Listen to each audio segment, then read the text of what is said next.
This video will help you sleep and relax. But before we begin, I would like to know which city you're from and what time you're watching this.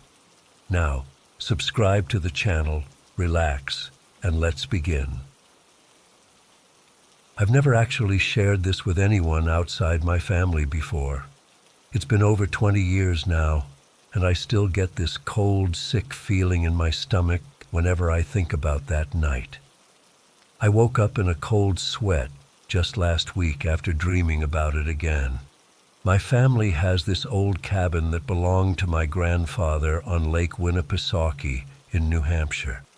It's been in our family for generations, this rustic 2-bedroom log cabin sitting on about 2 acres of wooded land right up against the water. Every summer from when I was about 6 until I was 17, my parents would pack up our station wagon and we'd make the 5-hour drive from Connecticut for our annual 2-week vacation. I loved almost everything about that place. Swimming in the lake all day, fishing off the dock with my dad, my mom making these amazing pancakes on the old cast iron stove, and my grandpa telling stories on the porch as the sun went down. But there was one thing I absolutely hated: the outhouse. The cabin never had indoor plumbing. Grandpa was stubborn that way, saying it maintained the rustic authenticity or some crap like that. We bathed in the lake or used a shower bag hanging from a tree, and when nature called, you had to walk about 50 yards into the woods to this ancient wooden outhouse. During the day, it was just inconvenient, but at night, pure terror. I was 10 years old the summer it happened. My cousins Adam and Ellie had joined us that year, which meant 5 kids crammed into the small second bedroom with sleeping bags on the floor. The adults got the master bedroom and the pull-out couch in the living room. That particular night, we'd been sitting around the fire pit roasting marshmallows while my grandfather told ghost stories. He had this deep, gravelly voice that made every story 10 times scarier. He told us about the Wendigo and about fishermen who disappeared on the lake, their boats found empty the next morning. By the time we all trudged back inside, I was already on edge. We all got into our sleeping bags around 10 p.m., but I couldn't sleep. I kept thinking about those stories, especially when the wind picked up and made the cabin creak. Plus, I'd had 3 cups of my grandpa's sweet tea at dinner. By midnight, my bladder was killing me, and I knew I couldn't make it till morning. I tried to wake Adam up to go with me, but he just grunted and rolled over. I grabbed the flashlight we kept by the door and tested it. Nothing. Dead batteries. I shook it a few times out of desperation, got a flicker of light that died immediately. I thought about waking my parents, but I was at that age where I was trying to prove I wasn't a baby anymore. The moon was nearly full that night, so there was decent light outside. I figured I could make the trip without a flashlight, just follow the worn dirt path from the back porch to the outhouse. I'd done it dozens of times before in daylight. I remember stepping onto the back porch and feeling the cool night air against my skin. The woods looked different at night, darker, more alive somehow. The moonlight created these weird shadows between the trees that seemed to move when you weren't looking directly at them. I took a deep breath and started down the path. I was about halfway there when I heard something rustling in the underbrush to my right. Probably just a raccoon or something, but it made me jump. I walked faster, keeping my eyes fixed on what I thought was the path. That was my first mistake. When I looked up again after a minute or so, I realized the path had disappeared, or rather, I had wandered off it without noticing. Instead of the worn dirt trail, I was standing in dense underbrush, with trees all around me. The moonlight barely penetrated the canopy here, leaving me in near darkness. I tried to retrace my steps, but nothing looked familiar. I turned around completely, thinking I could at least see the lights from the cabin, but there was nothing but trees in every direction. That's when the first real wave of panic hit me. My heart started hammering in my chest, and I felt like I couldn't get enough air. "Calm down," I whispered to myself. "Just think." My grandpa had taught us some basic wilderness stuff over the years. I remembered him saying that if you're lost in the woods, you should stay put and make yourself visible. But I was only 50 yards from the cabin, or at least I should have been. Surely I could find my way back. I picked a direction that felt right and started walking, trying to move in a straight line. After a few minutes, I still hadn't found the path or the cabin. The trees seemed to be getting denser, and the ground was sloping downward. This wasn't right. The outhouse was on level ground. I stopped again, truly scared now. I could hear the distant sound of the lake lapping against the shore, which meant I was heading in completely the wrong direction. The cabin was on the opposite side from where I was hearing the water. That's when I remembered my grandpa's other piece of advice. If you're lost and you think people might be looking for you, build a fire. The smoke during the day or the light at night can help rescuers find you. I had no matches, but I did have a Swiss Army knife my dad had given me for my birthday. It had a flint fire starter on it. I'd practiced with it a few times under my dad's supervision, but I'd never actually needed to use it for real.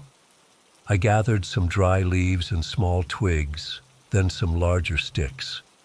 The forest floor was pretty damp from rain earlier in the week, but I managed to find some relatively dry material under the cover of a fallen tree. I cleared a small area, arranged my tinder, and started striking the flint with shaking hands. It took what felt like forever. My fingers were raw from scraping the knife against the flint, and I was fighting back tears of frustration. Finally, a spark caught on the dry leaves. I blew on it gently, watching with relief as a tiny flame appeared. I carefully fed it with the smallest twigs, then gradually added larger ones. Within minutes, I had a small but steady fire going. The warmth and light immediately made me feel better. I figured someone from the cabin would see it soon and come find me. As I sat there, adding sticks to the fire, I began to hear noises beyond the small circle of light. Normal forest sounds at first, the rustling of leaves, the occasional snap of a twig. But then I heard what sounded like voices, not clear voices, more like whispers or murmurs, just at the edge of hearing. I couldn't make out any words, but they sounded human enough. Relief flooded through me. Someone was looking for me already. "Hey!" I called out. "I'm over here!" The whispers stopped abruptly, then started again, seemingly closer and more urgent. I stood up, peering into the darkness beyond my little fire. "Grandpa? Dad? Is that you guys?" The whispering continued, and I thought I could see movement between the trees about 30 yards away. I decided to follow the sounds, thinking it had to be my family searching for me. I kicked dirt over my fire to extinguish it, another safety rule my dad had drilled into me, then headed toward the voices. As I got closer, I realized the sounds weren't exactly whispers. It was more like chewing. Wet, tearing sounds mixed with these high-pitched chittering noises that definitely weren't human. A rational part of my brain was screaming at me to turn around, but curiosity pushed me forward. I crept closer, hiding behind a large pine tree. What I saw in the small clearing ahead makes me sick to think about even now. 3. Things were huddled around the carcass of what looked like a deer. In the moonlight, I could see they were roughly human-shaped, but all wrong. They were pale, not white like paper, but a sickly grayish-white like mushrooms that grow in dark places. Their limbs were too long, with too many joints, and they moved in this jerky, insect-like way that made my skin crawl.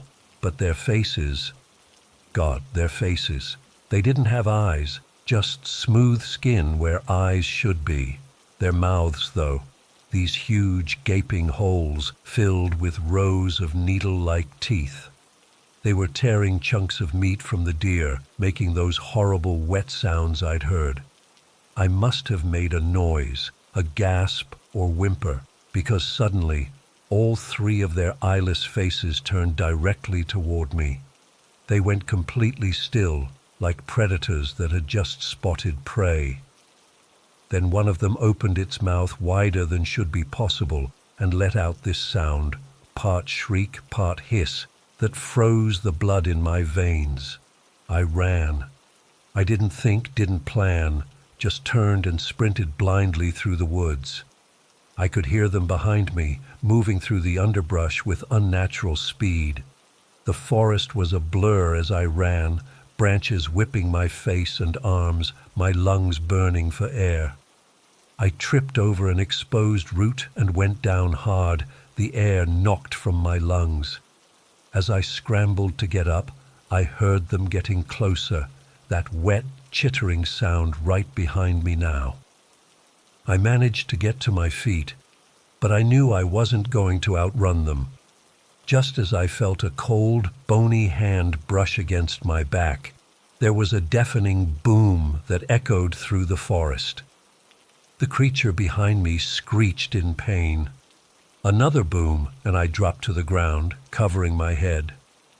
"Get away from my grandson," my grandpa's voice. I looked up to see him standing about 10 yards away, his old shotgun raised to his shoulder. He fired again, the muzzle flash briefly illuminating his face, a mask of fury and fear unlike anything I'd seen before. The creatures retreated, making those horrible sounds as they disappeared into the darkness. Grandpa rushed over and scooped me up with one arm, keeping the shotgun ready with the other. He didn't say anything, just started walking quickly through the woods, seemingly knowing exactly where to go despite the darkness. Within minutes, we emerged from the trees, and I could see the cabin about 100 yards away. Once we were inside, Grandpa bolted the door and closed all the shutters. My parents and aunt and uncle were awake, looking terrified. "What happened?" "We heard shots," my dad started. "He wandered off the path," Grandpa said, his voice tight. "Got himself lost." "What were you shooting at, Dad?" my mother asked, wrapping a blanket around my shaking shoulders. Grandpa didn't answer right away. He just looked at me, his weathered face grim in the lamplight. Then he said, "Everyone back to bed. I need to talk to the boy alone." My parents protested, but something in Grandpa's expression made them relent. Once everyone had reluctantly gone back to their rooms, he sat me down at the kitchen table and poured himself a glass of whiskey. He didn't offer me any explanation for several long minutes, just stared out the window into the darkness. Finally, he spoke, his voice low so the others wouldn't hear. "Those things out there, they've been in these woods longer than people have. Long before my grandfather built this cabin." I was still shaking, but I managed to ask, "What are they?" Grandpa shook his head. "Don't have a name for 'em. Don't want to give 'em one. Names give things power." He took a long swig of his whiskey. "When my father was a boy, they used to take people. Children mostly, but adults too if they wandered off alone at night." "Why didn't you tell us?" I whispered. "Why do we even come here?" His eyes met mine, sad and tired. "Because my father made a deal with them, and I've kept it up all these years." My blood went cold. "What kind of deal?" "They leave us alone. Leave all humans alone, as long as they get fed." He looked away. "Those hunting trips I take every month, that's what they're for. I leave deer carcasses at certain spots in the woods." It all clicked then. Why he sometimes came back from hunting trips without any game. why he always insisted no one go into certain parts of the woods, especially at night. "I missed a feeding," he said quietly. "First time in 40 years. Had that damn gout flare up last month and couldn't make the trek. They must be getting hungry." He reached across the table and gripped my shoulder. "You got lucky tonight. If I hadn't heard you calling out—" We never spoke about it again after that night. Not directly anyway. But things changed. For the rest of that summer, Grandpa wouldn't let any of us kids out of sight after dusk. He started making his hunting trips more regularly. Grandpa died when I was 23. Heart attack. The cabin passed to my dad, and now it's mine. We still go there every summer, though my own kids are adults now. I never told them about what happened that night, but I did make one significant change to the property. Grandpa had always refused to install indoor plumbing, saying it would ruin the authentic experience.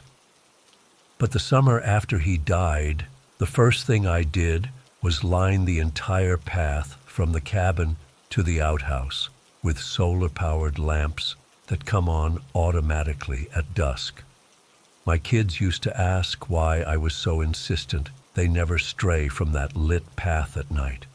I just told them there were dangerous animals in those woods. I still make the monthly trips into the woods with deer carcasses from the butcher in town. Some traditions you just don't break. Sometimes at night, I hear those chittering sounds in the distance, and I know they're still out there, watching and waiting, just in case someone wanders off the path.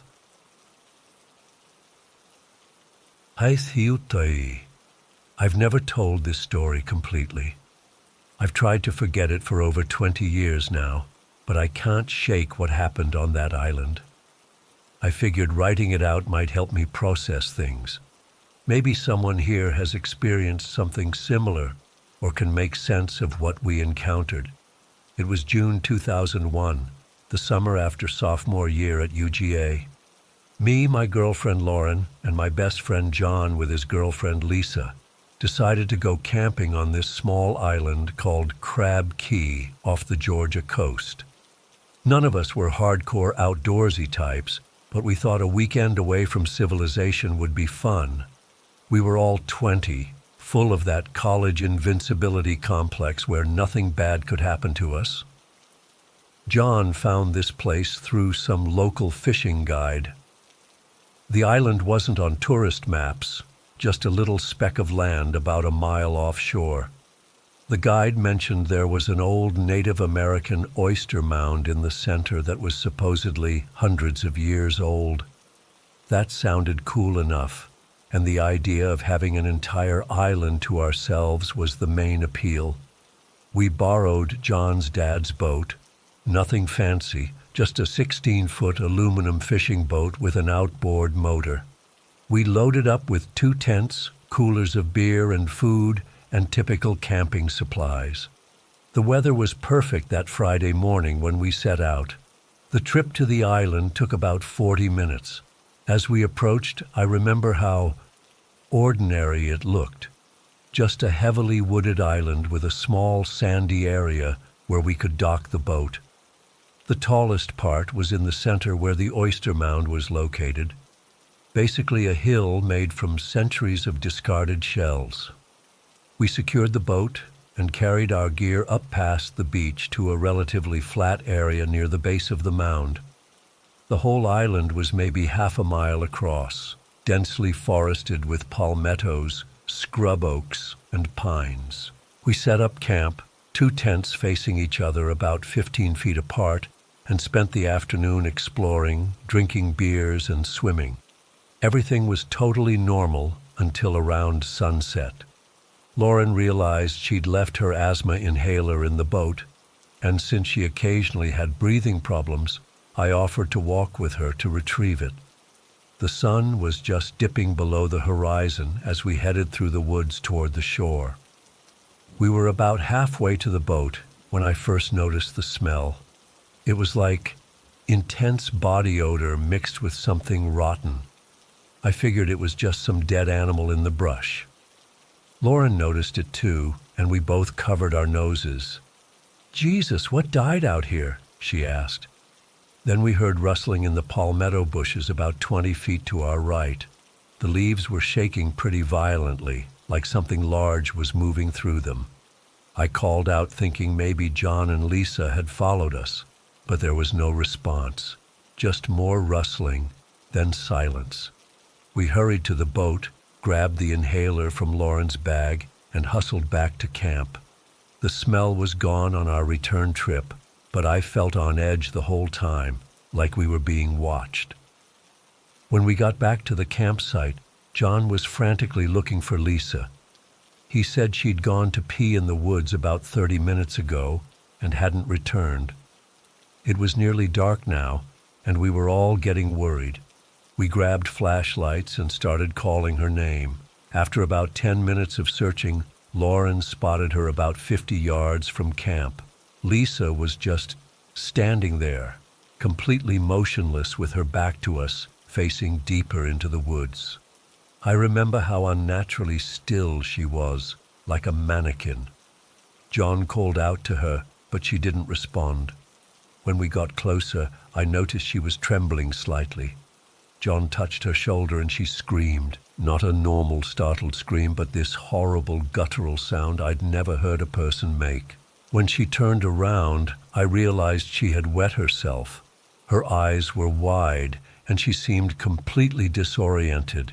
She couldn't explain where she'd been or what had happened. She just kept saying she needed to lie down. John took her back to their tent while Lauren and I exchanged worried glances. "Maybe she got spooked by an animal," Lauren suggested, but neither of us believed that was it. We decided to turn in early. Inside our tent, Lauren whispered that she felt uncomfortable, like the island had a bad vibe. I tried to reassure her it was nothing, but truthfully, I felt it too. I woke up around 6 a.m. to birds chirping. Lauren was still asleep, so I unzipped the tent quietly and stepped out.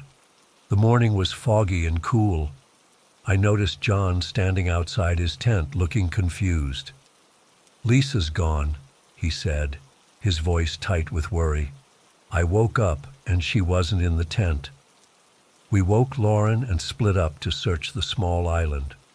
John headed toward the beach. Lauren stayed at camp in case Lisa returned, and I went inland toward the oyster mound. The fog made everything eerie, muffling sounds and limiting visibility to about 30 feet. As I circled the base of the mound, I found a trail leading deeper into the woods. Following it for about 5 minutes, I came across something that made my blood run cold. There was a clearing where the ground was torn up and soaked with blood. Something large had clearly been killed or mutilated there. The blood was fresh, still wet and dark red. Strangely, there were no remains, no carcass, no bones, nothing except the blood-soaked ground and some scattered fur. Not deer fur, something darker, coarser. I ran back to find John. We returned to the bloody site together, but he was as confused as I was. There were no drag marks indicating the body had been moved.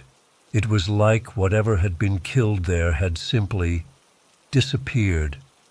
We hurried back to camp, both of us too disturbed to speak. When we arrived, Lisa was sitting by the fire pit with Lauren. She was cooking breakfast like nothing had happened, frying eggs on our camping stove. "Where the hell were you?" John demanded. Lisa looked genuinely confused. "What do you mean? I just went to gather some kindling." She pointed to a small pile of sticks beside her. John and I exchanged glances. Neither of us believed her, but Lauren confirmed Lisa had returned to camp about 10 minutes after I left, carrying the sticks. We decided not to mention the bloody clearing. The morning passed tensely. Lisa seemed completely normal, with no recollection of either her strange behavior the previous night or her morning disappearance. I could tell John was shaken. He kept watching Lisa when she wasn't looking, like he was trying to figure something out. Around noon, we decided to cut our trip short. The island no longer felt like a fun getaway. Something was off, and we all felt it. We packed up our gear and headed to the boat, only to discover the outboard motor had been destroyed. Not just damaged, destroyed. The propeller was bent at an impossible angle, and the motor housing was crushed like someone had taken a sledgehammer to it. "What the fuck?" John kept repeating as he examined the wreckage. "This doesn't make sense." We were stranded. The island was far enough offshore that swimming wasn't an option, especially with our gear. No one knew exactly where we were, and this was 2001. None of us had cell phones that worked reliably out there. After a brief panic, we decided our only option was to wait for a passing boat to notice us. We reluctantly returned to our campsite and set up again, agreeing to take turns keeping watch on the shore to flag down any boats. The afternoon dragged on with no sign of other vessels. As darkness approached, the mood grew increasingly tense. No one wanted to talk about what might have damaged the boat or what had happened to Lisa. We built a large fire and sat around it, jumping at every sound from the surrounding woods. We decided to sleep in shifts that night. 2 people awake while 2 slept. John and I took the first watch while the girls tried to sleep. We sat in silence for nearly an hour before John finally spoke. "Lisa's been acting weird since we got here," he whispered. "Last night in the tent she kept mumbling in her sleep. Not normal sleep talking, but like chanting or something." I didn't know what to say. I just nodded and fed another stick into the fire. Around midnight, we woke the girls for their shift. Lauren was groggy but alert. Lisa, however, seemed off again. Her movements were stiff, mechanical. Still, she insisted she was fine to keep watch, so John and I crawled into our respective tents. I couldn't sleep. Through the tent wall, I could hear Lauren and Lisa talking in low voices, though I couldn't make out the words. Eventually, I dozed off. I woke to Lauren frantically shaking me. "Lisa's gone again," she said, her voice cracking. I turned to say something to her, and she was just gone. No sound, nothing. It was around 2 a.m. John was already outside with a flashlight. "We need to find her," he said, his voice desperate. "Something's wrong with this place."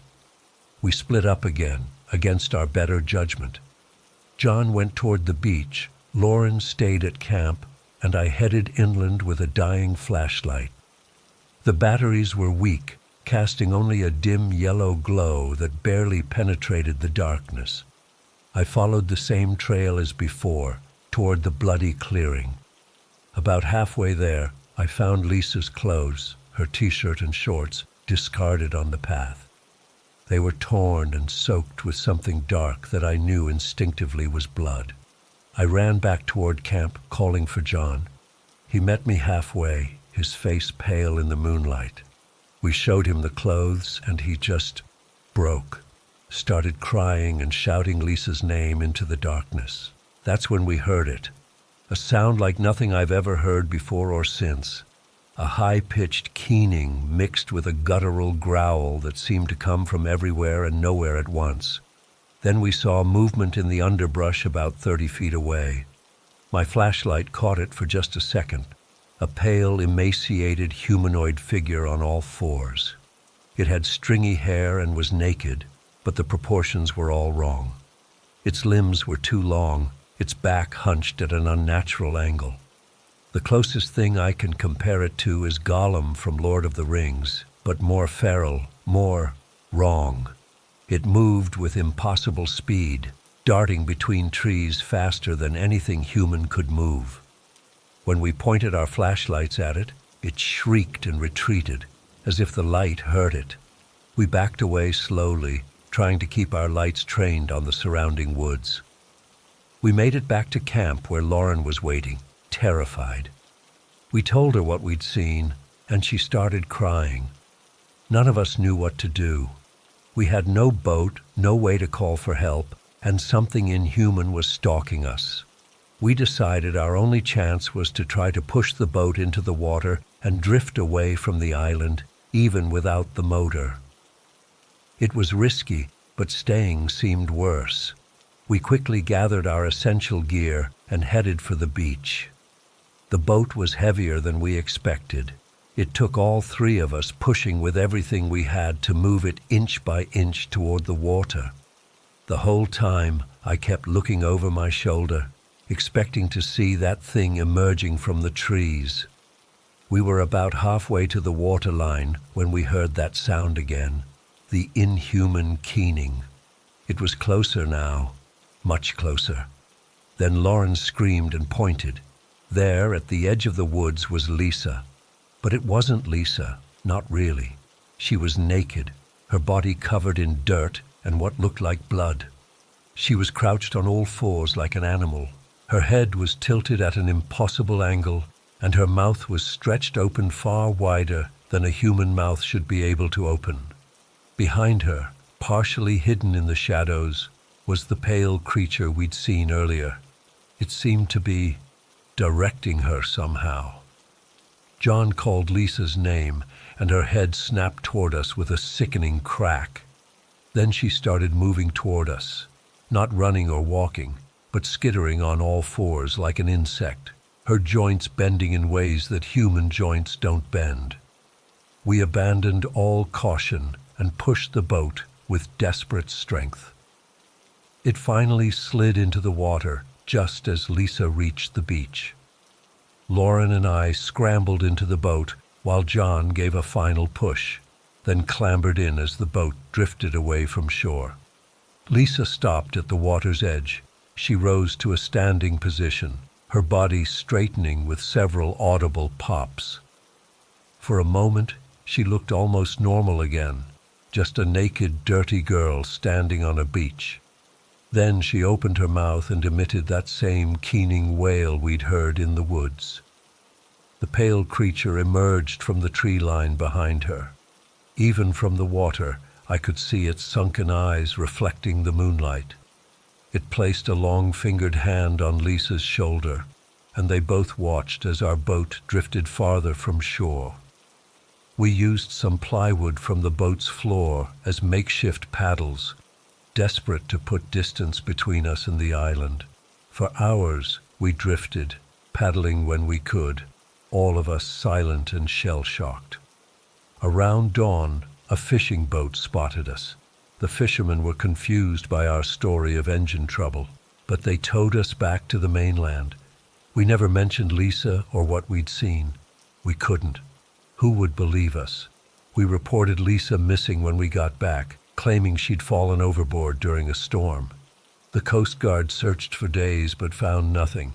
The case eventually went cold, just another tragic boating accident. The experience destroyed us. John and Lauren broke up within weeks. I stuck with Lauren a bit longer, but we couldn't look at each other without remembering. We split by Christmas. John was never the same. He became obsessed with researching the island, Native American legends, anything that might explain what happened. About a year later, he vanished. His car was found at a marina near where we'd launched that day, but John was never seen again. I moved across the country, tried to forget.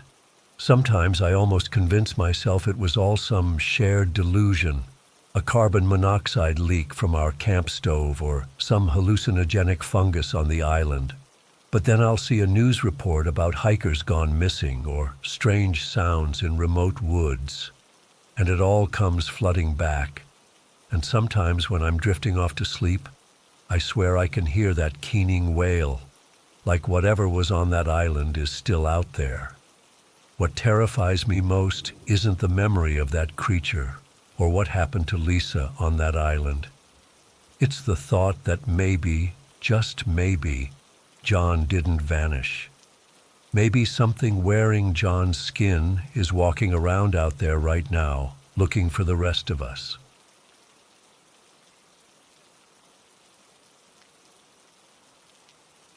I still haven't told anyone the full story of what happened during that camping trip 3 months ago.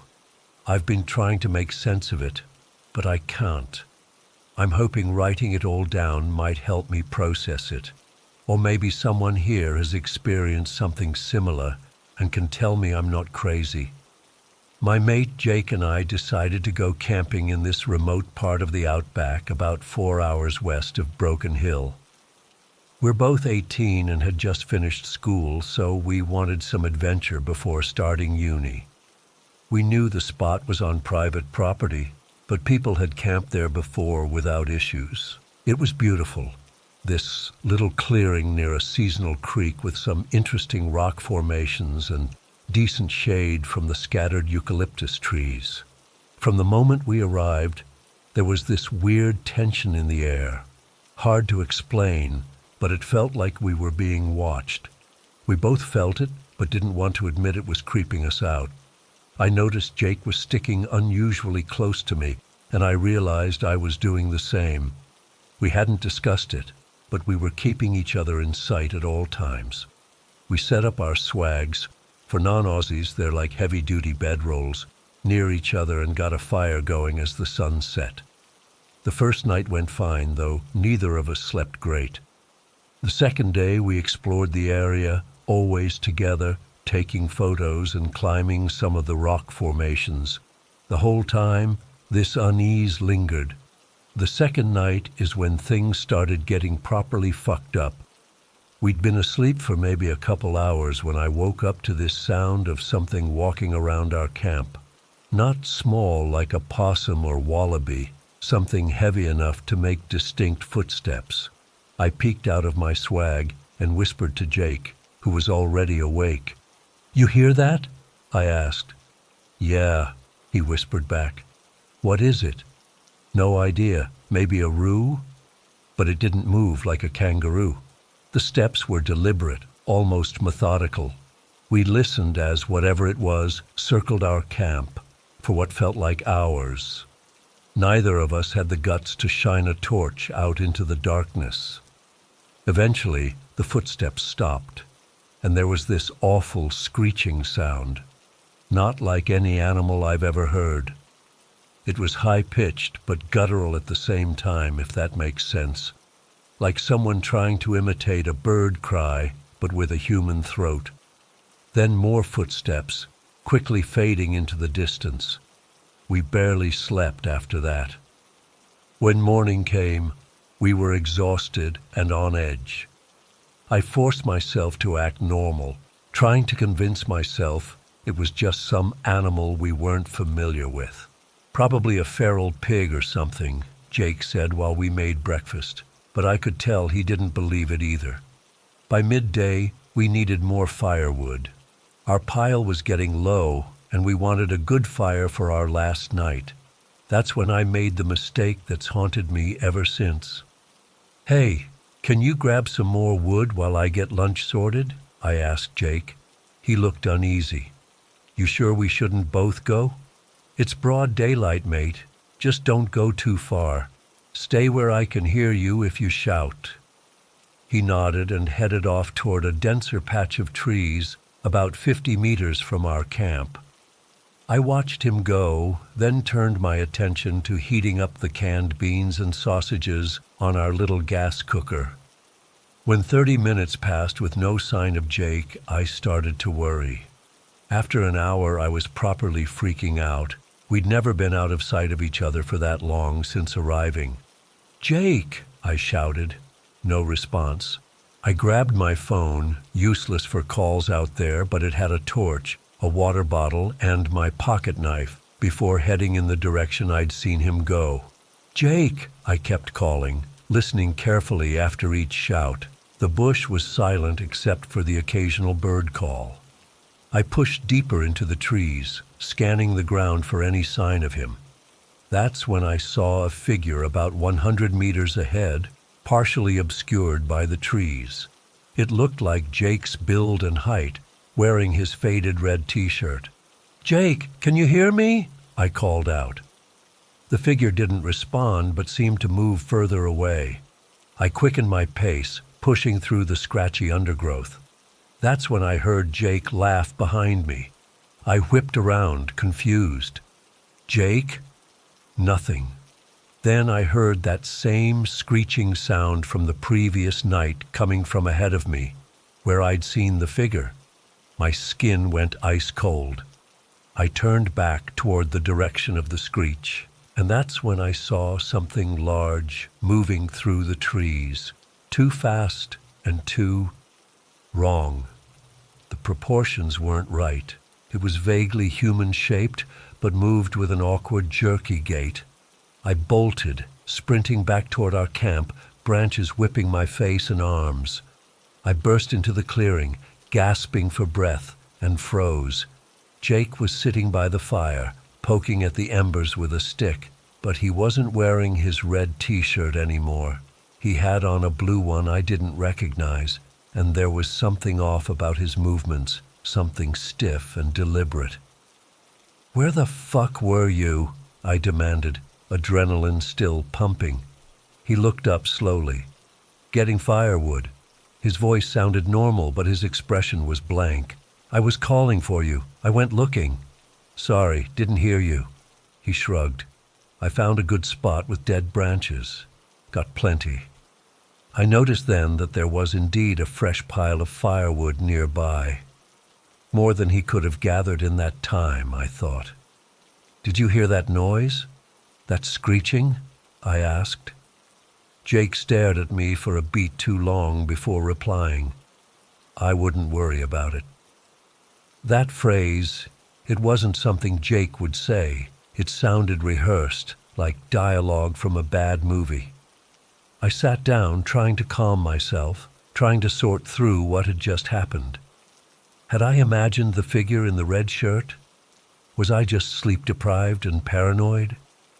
As the day went on, things seemed to return to normal, except for one disturbing thing: Jake's laugh. Every time he laughed, it sounded identical, the exact same pattern, pitch, and duration, not like different laughs for different situations, but the same recording played over and over. I'd known Jake since primary school. His laugh had always been distinctive, but it had variations. This was like someone had learned one version and couldn't improvise others. I barely slept that night. Jake seemed to sleep deeply, not stirring once. I kept thinking about his strange behavior, the screeching, and that figure I'd seen. Before dawn, I got up to take a piss and decided to walk down to the creek. That's when I found it, Jake's red t-shirt, torn and caught on some branches at the edge of the water. There were dark stains on it that looked horribly like dried blood. My heart pounding, I waded into the creek and picked it up. It was definitely Jake's. He'd gotten it at a music festival we'd attended last year. I shoved it into my backpack and returned to camp, not sure what to do. If I confronted him, and this wasn't Jake, what would happen? Shortly after returning, I poked at our fire pit from the previous night and found something that made my blood run cold. Buttons and scraps of denim from Jake's jeans, the ones he'd been wearing yesterday. They were partially burned but recognizable. I quickly covered them back up with ash. When Jake woke up, he seemed more normal, but there were still things that felt wrong. He didn't eat much breakfast, just moved food around his plate. I noticed bruises on his arms that hadn't been there before.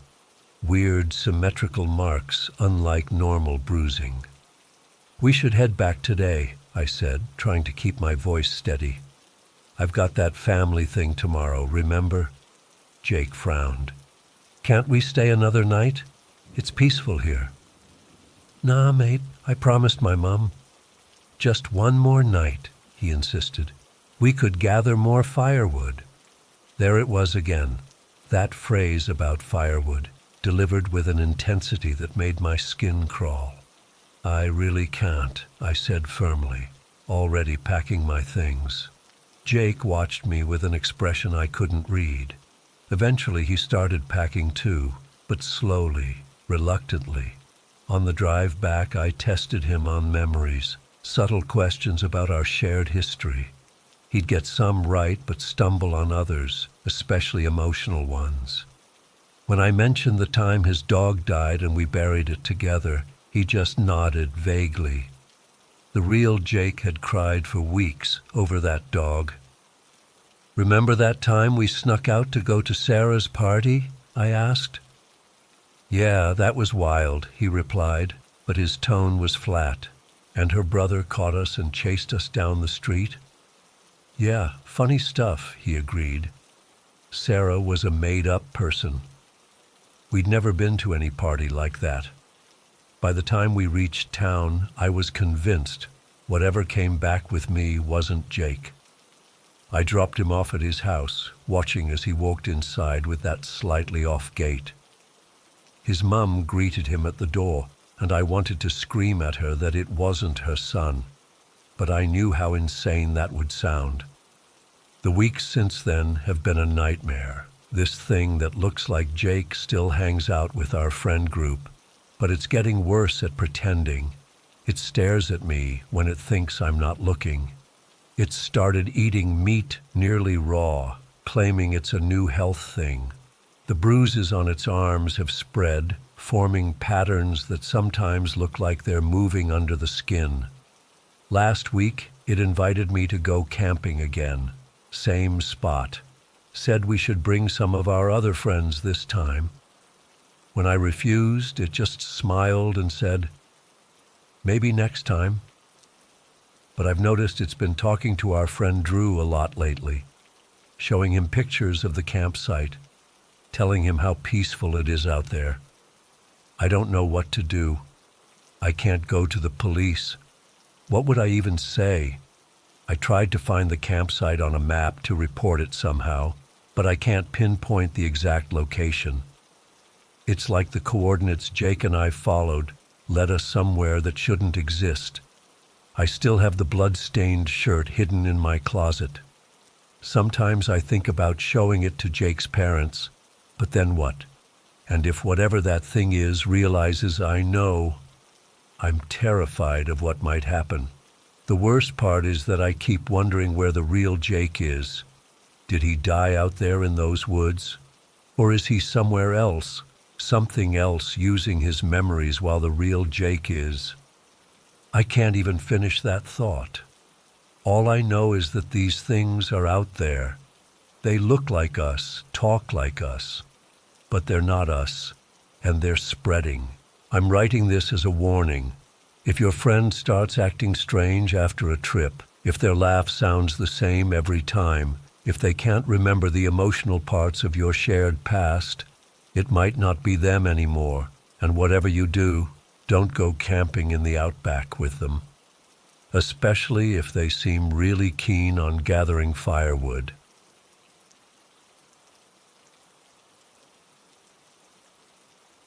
I still can't sleep right.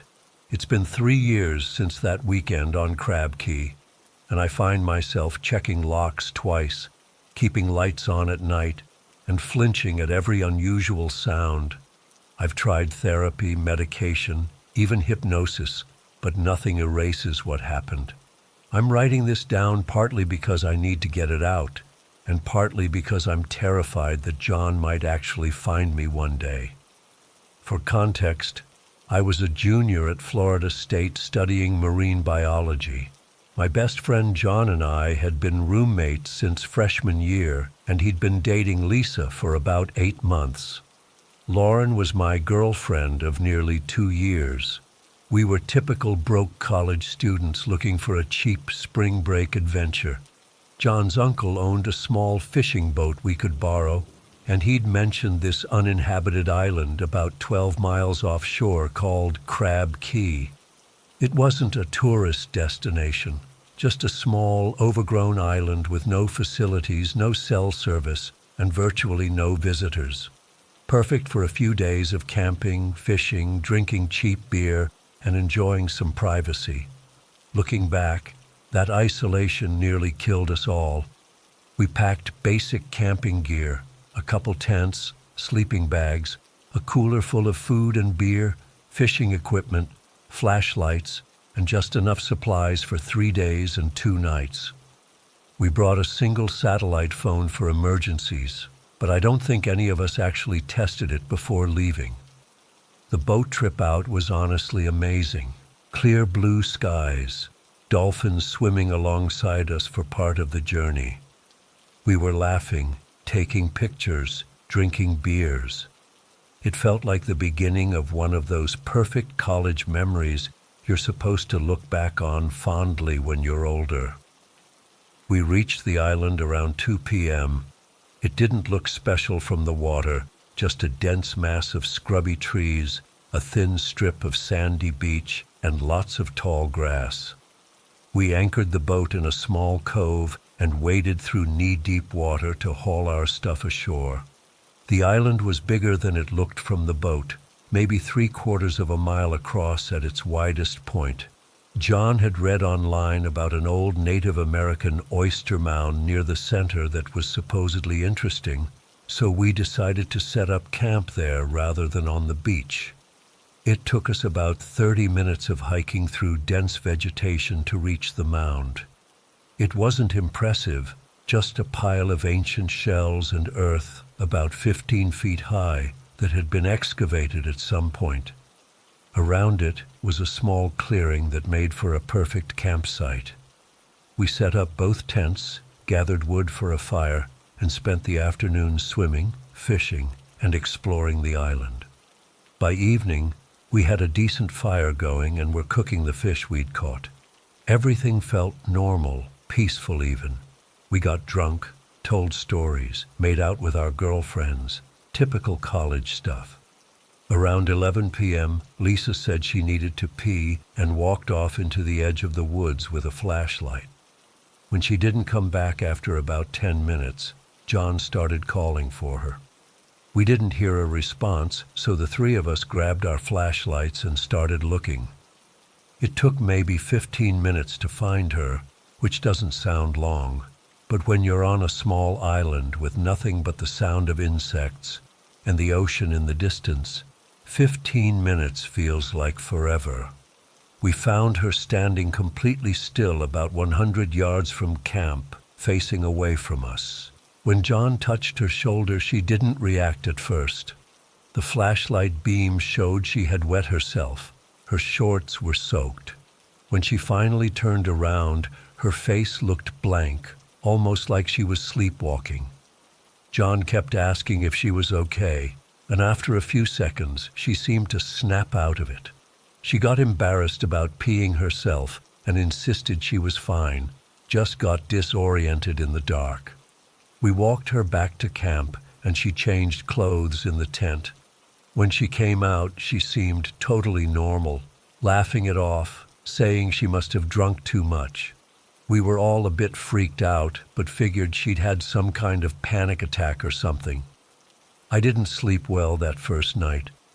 The island was loud with weird animal sounds I couldn't identify. Not just the usual owls or insects, but strange screeching noises that didn't sound like any wildlife I'd studied. I kept thinking I heard footsteps around our tents, but every time I peeked outside, there was nothing. We woke up around 8 a.m.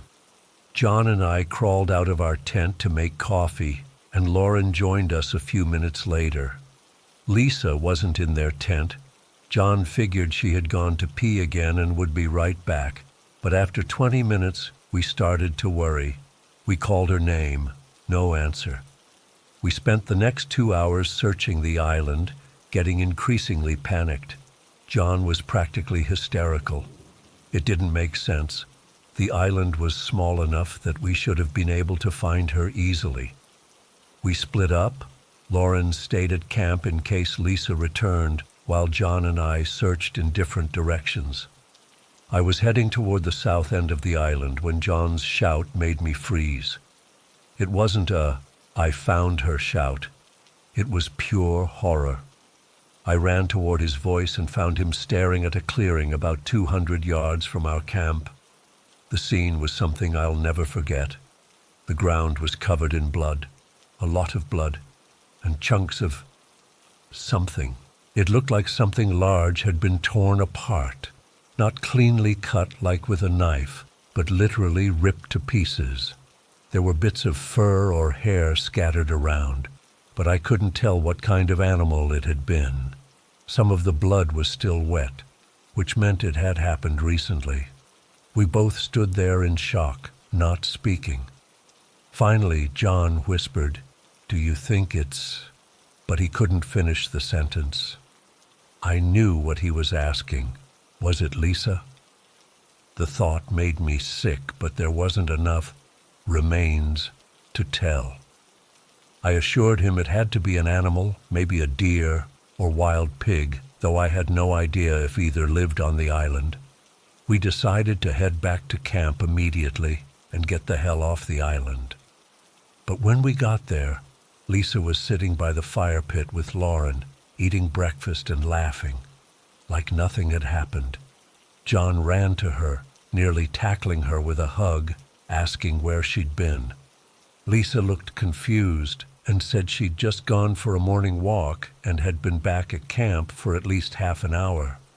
Lauren confirmed this, saying Lisa had returned shortly after we left to search. When we told them about the bloody scene, both women looked horrified, but neither volunteered to go see it. I didn't blame them. We decided to pack up and leave immediately. That's when we discovered the boat had been vandalized. The motor had been completely destroyed, not just damaged, but literally torn apart. The propeller was missing entirely. Parts of the engine were scattered on the beach. It would have taken incredible strength to do that kind of damage. We were stranded, with only the satellite phone for help.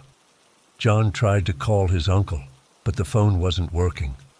Whether it was battery issues or something else, I don't know. But that was the moment I felt true fear. We were stuck on an island with something that could tear apart an engine and possibly an animal, with no way to call for help. We had a tense group discussion. Since we had enough supplies for another day, we decided to stay one more night and try to fix the satellite phone or signal a passing boat in the morning. John and I collected all our sturdiest gear, fishing knives, a hatchet, heavy flashlights, anything that could be used as a weapon. We reinforced our camp, building a larger fire than the night before. Lisa kept insisting she felt fine and had no memory of standing in the woods the previous night. She seemed genuinely confused when we described finding her in that catatonic state. As the day wore on, I noticed John watching her carefully, like he wasn't sure if he could trust her. Lauren and I exchanged worried glances, but didn't know what to think. As night fell, the strange noises in the forest grew louder. Not just animal sounds, but what sounded like branches breaking and something heavy moving through the underbrush. We took turns keeping watch, no one wanting to sleep. Around 2 a.m. during my watch, I realized Lisa was gone again. Her sleeping bag was empty. I immediately woke John and Lauren, and we grabbed our makeshift weapons and flashlights. This time we stayed together as we searched. The island felt different at night. The paths seemed to shift. Landmarks I'd noted earlier seemed to be in different places. It was disorienting. We'd been searching for maybe 20 minutes when Lauren grabbed my arm and pointed her flashlight at something moving in the trees about 30 yards ahead. At first I thought it was Lisa, but as the figure moved, I realized it was too small, too wrong. The thing was humanoid, but moved on all fours like an animal. When it briefly stood upright to look at us, it was maybe 5 feet tall. Its skin looked silvery gray in the flashlight beam, hairless and slick like a dolphin. But its face, Jesus, its face was almost human, but stretched too wide, with eyes that reflected our flashlights like a cat's. It let out a screech that made my blood run cold. Not animal, not human, but something in between. Then it charged straight at us, moving faster than anything I've ever seen. John swung the hatchet at it but missed as the creature darted to the side. It seemed to specifically target our flashlights, knocking Lauren's from her hand with a swipe of its arm. Up close, I could see its hands had long, curved fingers, ending in what looked like claws or talons. We ran. That's the only way to describe it. Pure adrenaline-fueled flight. We sprinted back toward camp, the creature screeching behind us.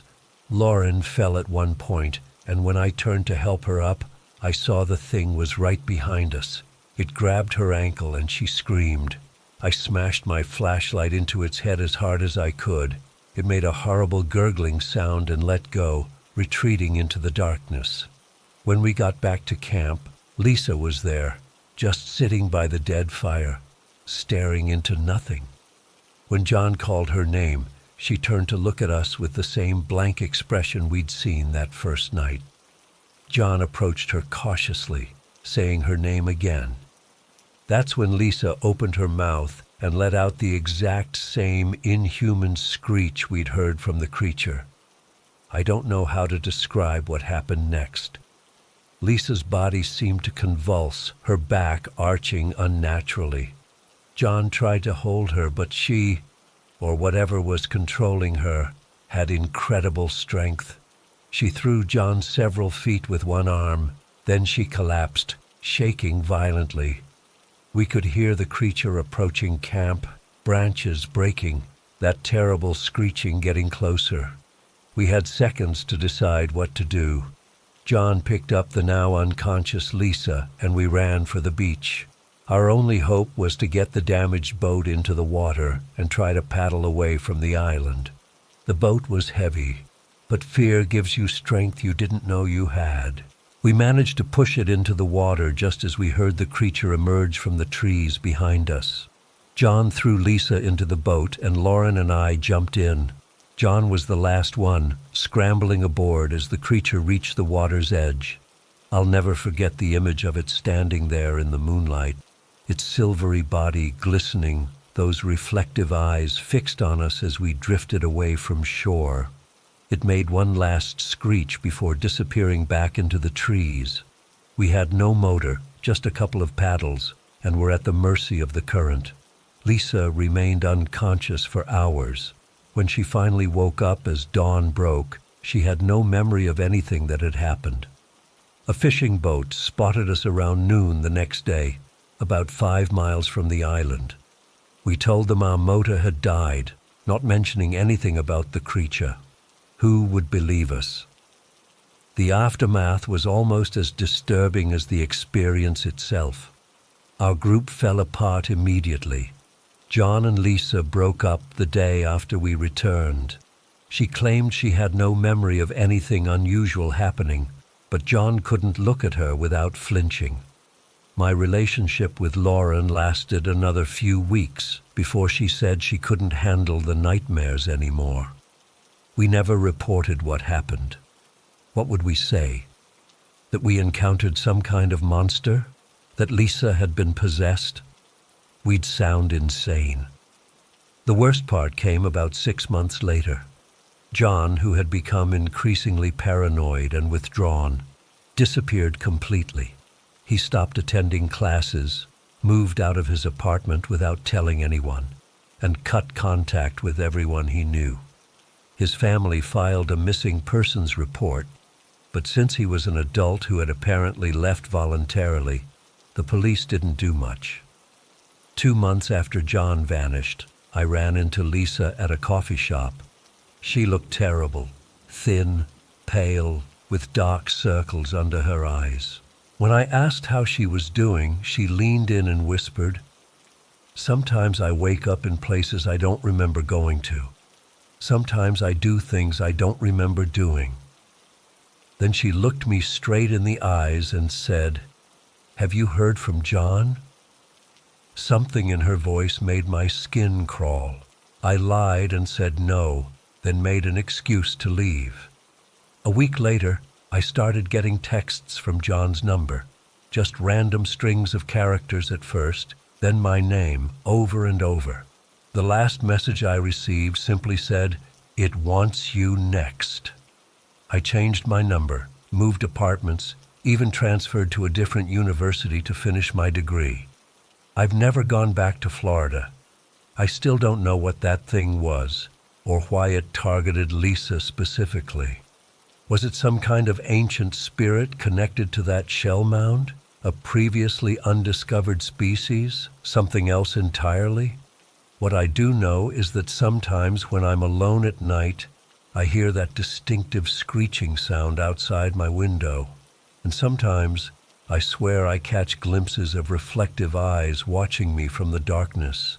And every time I see a news story about someone acting strangely before disappearing, I wonder if it's found a new host.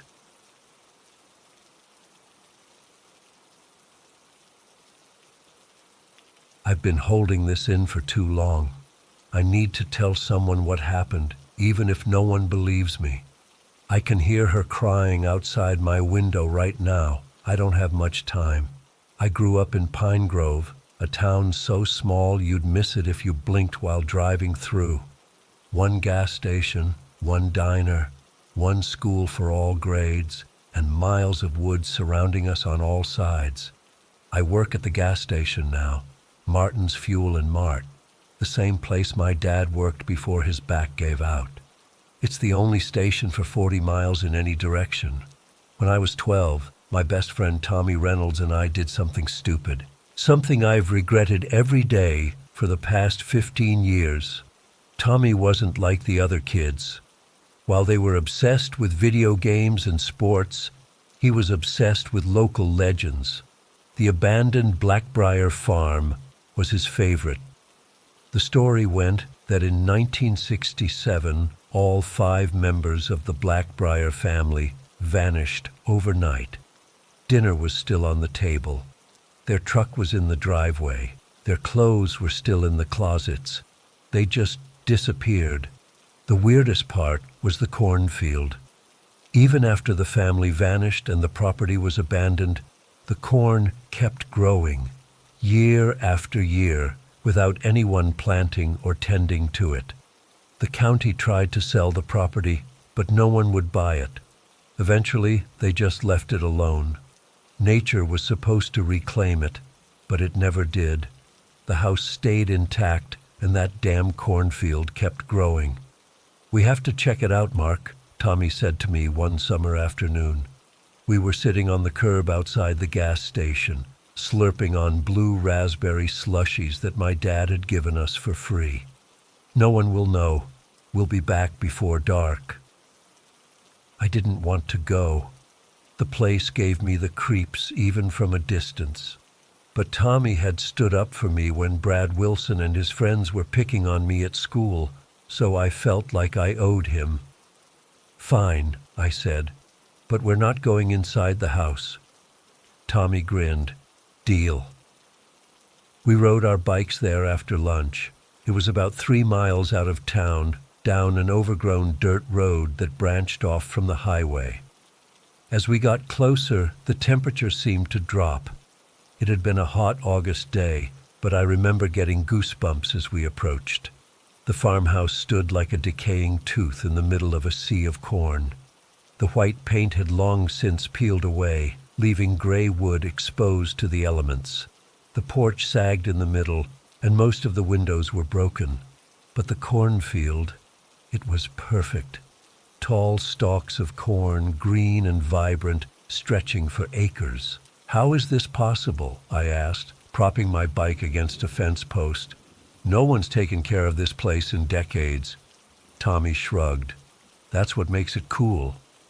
We walked along the edge of the cornfield for a while, neither of us brave enough to venture in.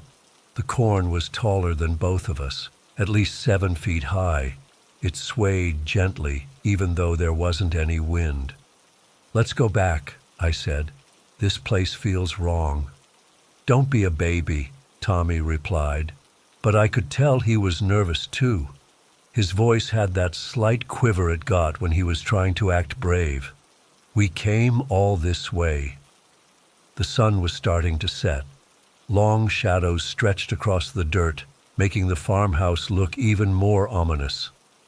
15 minutes, I said. Then we're leaving. Tommy nodded, and before I could stop him, he pushed past the first row of corn stalks. I followed reluctantly, the dry leaves scratching against my arms as I entered. Inside the cornfield, it was like entering another world. The stalks were so dense they blocked out most of the sunlight. The air felt thick and stale, like being in an attic that had been closed up for years. We walked slowly, making our way deeper into the field. "Can you still see the house?" I asked after a few minutes. Tommy turned around. "No, but we can follow our path back." I looked down. There was no path. The corn had straightened behind us, erasing any sign of our presence. My heart started beating faster. "Tommy, we should—" That's when we heard it, a soft, mournful crying coming from somewhere ahead of us. It sounded like a woman. "Hello?" Tommy called out. "Is someone there?" The crying continued, a bit louder now. It had this hollow quality to it, like it was coming from the bottom of a well. "Maybe someone's hurt," Tommy whispered. "We should help." "Or maybe we should get the sheriff," I suggested, gripping Tommy's arm. "This doesn't feel right." But Tommy was already moving toward the sound. I followed, not wanting to be left alone in that maze of corn. As we got closer, the crying grew more distinct. It was definitely a woman, sobbing as if her heart had been broken into a million pieces. We finally pushed through a small clearing in the corn, and there she was. Sitting on the ground with her back to us was a woman in a dirty white dress. Her hair was long and black, hanging limply down her back. She was rocking back and forth slightly as she cried. "Ma'am," Tommy said softly, "are you okay? Do you need help?" The crying stopped, not gradually, but instantly, like someone had hit a mute button. For a moment, everything was completely silent. No birds, no insects, nothing. Just a terrible, suffocating silence. Then she turned around. I've never been able to describe this properly. It wasn't a normal movement. It was like, have you ever seen old footage that glitches, where a person is in one position, and then without the frames in between, they're in another? That's how she turned. 1 second her back was to us, and the next she was facing us. No in between, like she teleported while sitting in the same spot. Her face, God, her face. It wasn't fully there. The skin was stretched tight across her skull, gray and peeling in places. The right side of her jaw was completely exposed, just bone, with a few strings of flesh still clinging to it. Her eyes were sunken deep into her head, cloudy and gray, with no pupils that I could see. And she was smiling, a terrible wide smile that showed too many teeth. Tommy screamed. I couldn't even do that. I was frozen, literally paralyzed with fear. I couldn't move, couldn't breathe, couldn't think. The woman, the thing, reached out impossibly fast and grabbed Tommy's wrist. Her fingers were long and thin, more like talons than human fingers. I heard a cracking sound as she squeezed, and Tommy screamed again, this time in pain. "Please," he gasped, trying to pull away. "Please let go." The thing's mouth began to open, not like a normal person's would. It kept going, wider and wider, her jaw unhinging like a snake's. I could see down her throat. It was black and seemed to go on forever, like a tunnel to nowhere. She started pulling Tommy closer to her face. He was struggling, crying, trying to break free, but she was too strong. With his free hand, he pushed at my chest, hard enough to snap me out of my paralysis. "Run!" he shouted. His eyes met mine for the last time, filled with terror and something else, a knowledge that this was the end. "Run!" I ran. God help me, I ran. I crashed through the corn, cutting my face and arms on the sharp leaves, but I didn't care. I just needed to get away. Behind me, I heard Tommy scream one more time, a scream that was suddenly cut short, replaced by a horrible wet crunching sound. I don't remember finding my way out of the cornfield. I don't remember getting on my bike. The next thing I knew, I was bursting into the sheriff's office, hysterical and covered in blood from dozens of small cuts. Sheriff Denton organized a search party immediately. 20 men, including my father and Tommy's dad, went to the Blackbriar farm with flashlights and hunting rifles. They searched all night, combing through every inch of that cornfield. They found nothing. No sign of Tommy, no sign of a woman, no sign of a struggle. The only thing they recovered was one of Tommy's shoes, sitting perfectly in the middle of a small clearing, the laces still tied. Tommy's parents never recovered. His mom had a nervous breakdown and was eventually sent to a facility in the next county. His dad started drinking heavily and wrapped his truck around a tree about 2 years later. Most people in town eventually forgot about it, or at least stopped talking about it. They chalked it up to Tommy running away, or maybe getting lost in the woods beyond the farm and dying of exposure. But I knew the truth. I saw what happened. And for 15 years, I've lived with the guilt of leaving my best friend to die. I tried to move away once, after high school. I made it as far as Chicago, but the nightmares followed me. Dreams of Tommy's face as that thing pulled him closer. Dreams of being lost in an endless cornfield with something hunting me. After 6 months, I came back to Pine Grove and took the job at the gas station. It felt like the town had some kind of hold on me, like I wasn't allowed to leave. Last night, I was closing up the station around 11 p.m. It had been a slow day, just a few truckers and some locals filling up. As I was turning off the pumps, I heard it, the crying, the same hollow, mournful crying I'd heard 15 years ago in that cornfield. I looked across the road toward the woods that lined the highway. There she was, standing at the edge of the trees, the woman in the white dress. Even from a distance, I could see that terrible smile stretching across her half-exposed face. I didn't hesitate this time. I ran to my truck, drove home at twice the speed limit, and started packing. I'm leaving Pine Grove for good. I don't care where I go as long as it's far away from here. But as I've been typing this, I've realized I made a terrible mistake. In my panic, I left my bedroom window open. The crying is getting closer. It's coming from my backyard now. I can see her through the window. She's standing there looking up at me.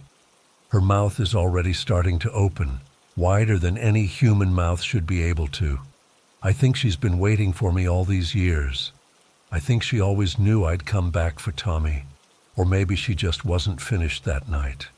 Maybe she always meant to take us both. The crying has stopped.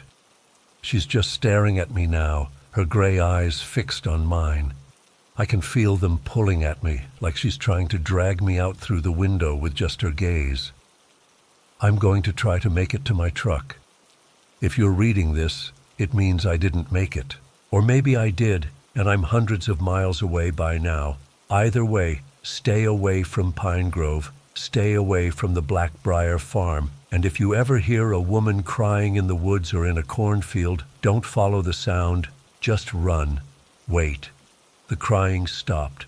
I don't see her anymore, but I can hear something. Footsteps on my porch. Someone's turning the doorknob. I never locked the...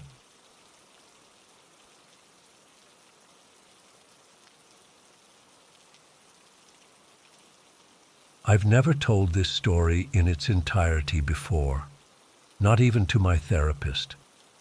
I'm 28 now, but this happened when I was 12, and it still gives me nightmares. I still sleep with a light on in my bedroom and jump at odd sounds in the night.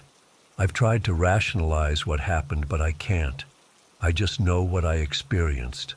Back then, My mom and I lived in a trailer on someone else's property in the mountains near Santa Cruz, California.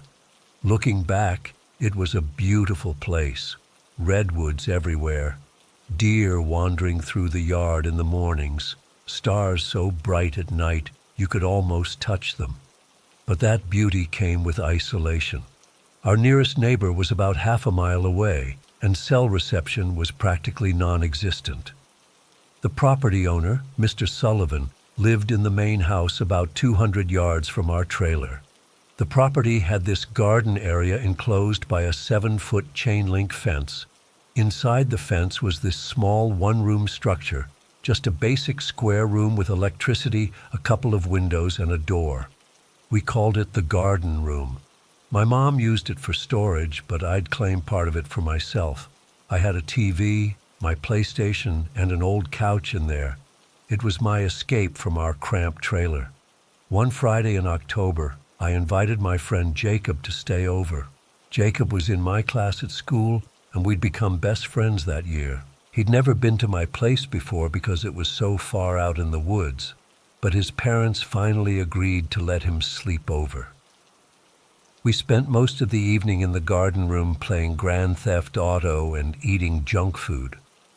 My mom checked on us around 10 p.m., reminding us not to stay up too late, but we were 12-year-old boys with no supervision, so of course we ignored her. Around 2 a.m. we were still playing when we heard this weird noise coming from the woods beyond the fence. It was like a deep rumbling sound, almost like someone was rolling something heavy through the underbrush. We paused the game and looked at each other. "What was that?" Jacob whispered. I tried to play it cool. "Probably just raccoons or something. They get into the trash sometimes." But it didn't sound like raccoons. It sounded bigger, heavier. We turned off the game and just listened for a minute. The sound came again, and I noticed how the rumbling seemed to move, circling around the perimeter of the fence. Jacob laughed nervously. "Dude, your woods are creepy." We went back to our game, but I could tell we were both on edge. About 20 minutes later, Jacob said he needed to use the bathroom. "Just go use the one in the trailer," I told him, tossing him my mom's spare key. "It's unlocked, but be quiet. My mom's sleeping." Jacob nodded and headed out. I kept playing, but after about 10 minutes, I realized he was taking a long time. I paused the game and decided to check on him.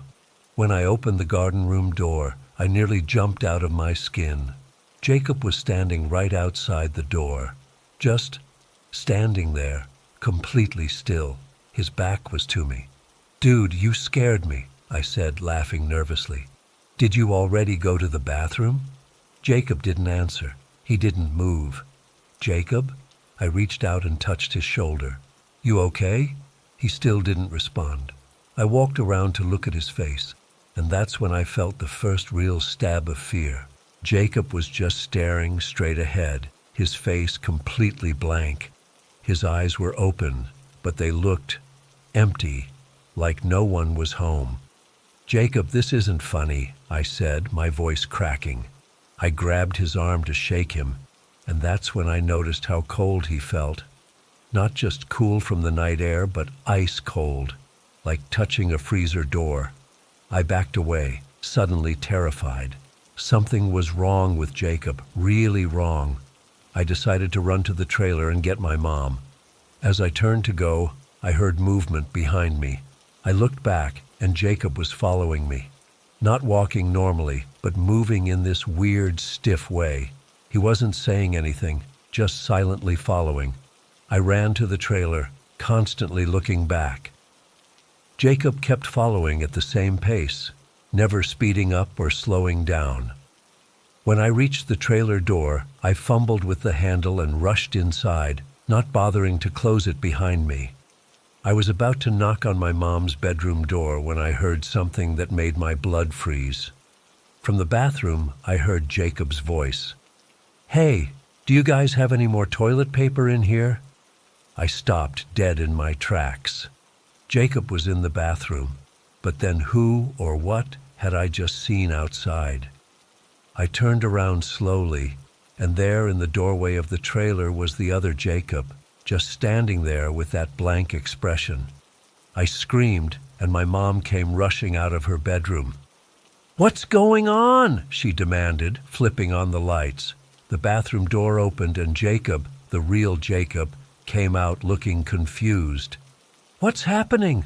Why are you screaming?" I pointed frantically at the door. "There's another you, right there." But when we all looked, there was nothing there. The doorway was empty. My mom checked outside while Jacob and I stood huddled together in the kitchen. She came back in, looking concerned. "There's nothing out there, sweetie," she said. "You must have been seeing things in the dark." But I knew what I'd seen, and so did Jacob, even though he hadn't seen his doppelganger. He believed me. I could see it in his eyes. He was scared. "Maybe we should sleep in the trailer tonight," Jacob suggested. My mom agreed, but I was still too freaked out to sleep. We set up sleeping bags in the living room, and my mom went back to bed after making us promise to wake her if anything else happened. For about an hour, Jacob and I just lay there, too scared to sleep. We whispered back and forth, trying to figure out what I'd seen. Jacob didn't remember standing outside the garden room. The last thing he remembered was walking to the trailer to use the bathroom. Around 3:30 a.m., we heard Mr. Sullivan's German shepherd, Max, barking like crazy. The barking was coming from behind the garden room. "What's Max barking at?" Jacob whispered. "I don't know," I replied. "He usually doesn't bark unless someone's on the property." We listened as Max's barking grew more frantic, then suddenly turned into a yelp, followed by the sound of him running away. Then came the scratching. It started as a faint sound on the back wall of the garden room, the wall facing the woods.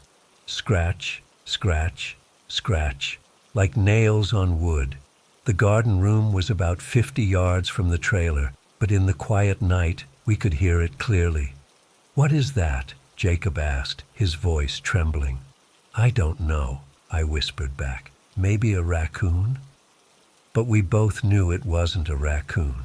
The scratching was too deliberate, too rhythmic, and it was getting louder. Jacob sat up. "I'm going to get your mom." Before I could stop him, he was on his feet, heading toward my mom's bedroom. But he never made it there. He stopped suddenly, staring out the window. "Ethan," he said, his voice barely audible, "your mom is outside." I got up and looked where he was pointing. Through the window, I could see a figure standing just outside the fence of the garden area. It looked like my mom, same height, same nightgown, same hair, but something was wrong. Even from a distance, I could see her smile. It was too wide, too fixed, and she was just standing there, completely still, staring at the trailer. "That's not my mom," I said, my voice shaking. "My mom's in her bedroom." Jacob's face went pale. "Then who is that?" We both jumped as we heard my mom's bedroom door open. My actual mom stepped into the hallway, rubbing her eyes. "Boys, what are you doing up?" she asked sleepily. Jacob and I looked at each other, then back at the window. The figure was gone. "Mom," I said, my voice cracking, "there was something outside that looked like you." My mom frowned and came to the window. She peered out into the darkness. "I don't see anything, sweetie." "It was just there," Jacob insisted, "by the fence." My mom looked concerned. She checked that all the doors were locked, then suggested we try to get some sleep. "You boys have been scaring yourselves with video games," she said. "Try to get some rest." But there was no way we were sleeping now. As soon as my mom went back to her room, Jacob and I grabbed our sleeping bags and huddled together in the corner of the living room, as far from the windows as possible. "We should go back to the garden room," Jacob whispered after a while. "Get our stuff." I shook my head violently. "No way. Not tonight." "But my phone's in there," Jacob argued. "And if something weird is happening, I want to have it."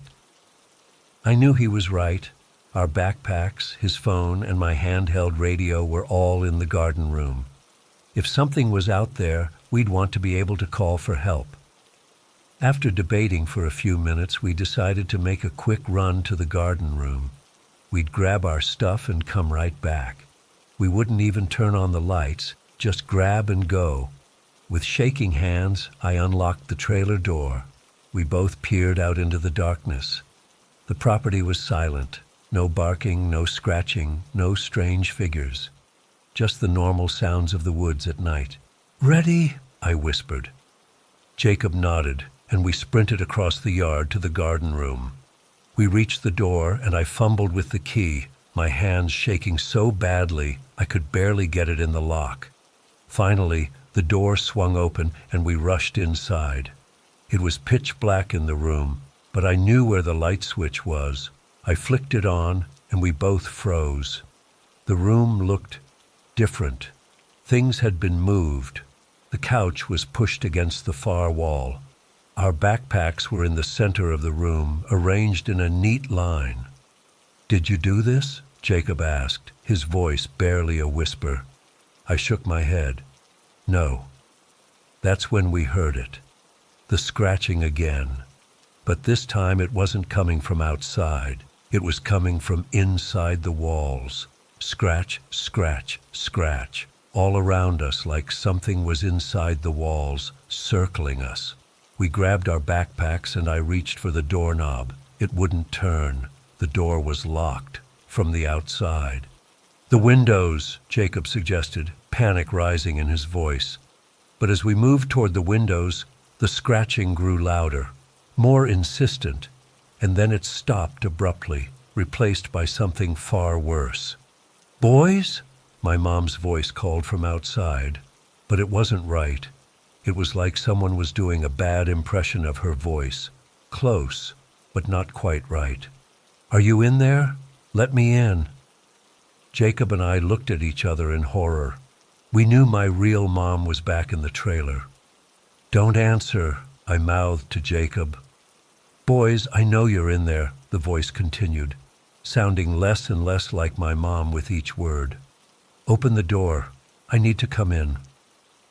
The doorknob rattled violently, and we backed away from the door. "Let me in, let me in, let me in," the voice chanted, growing deeper and more distorted with each repetition. We pushed the couch against the door, barricading ourselves in. Jacob pulled out his phone, but as expected, there was no signal. I grabbed my radio, hoping to reach Mr. Sullivan in the main house. "Mr. Sullivan?" I called into the radio, praying he was awake. "Mr. Sullivan, it's Ethan. We need help. Something's outside the garden room." Static was the only response. The scratching started again, this time at all four walls simultaneously, like we were surrounded. Then came the voices, not just my mom's voice, but Jacob's too, and mine, and others I didn't recognize. All calling to us, all asking to be let in. We huddled in the center of the room, surrounded by this chorus of wrong voices. Hours passed like this.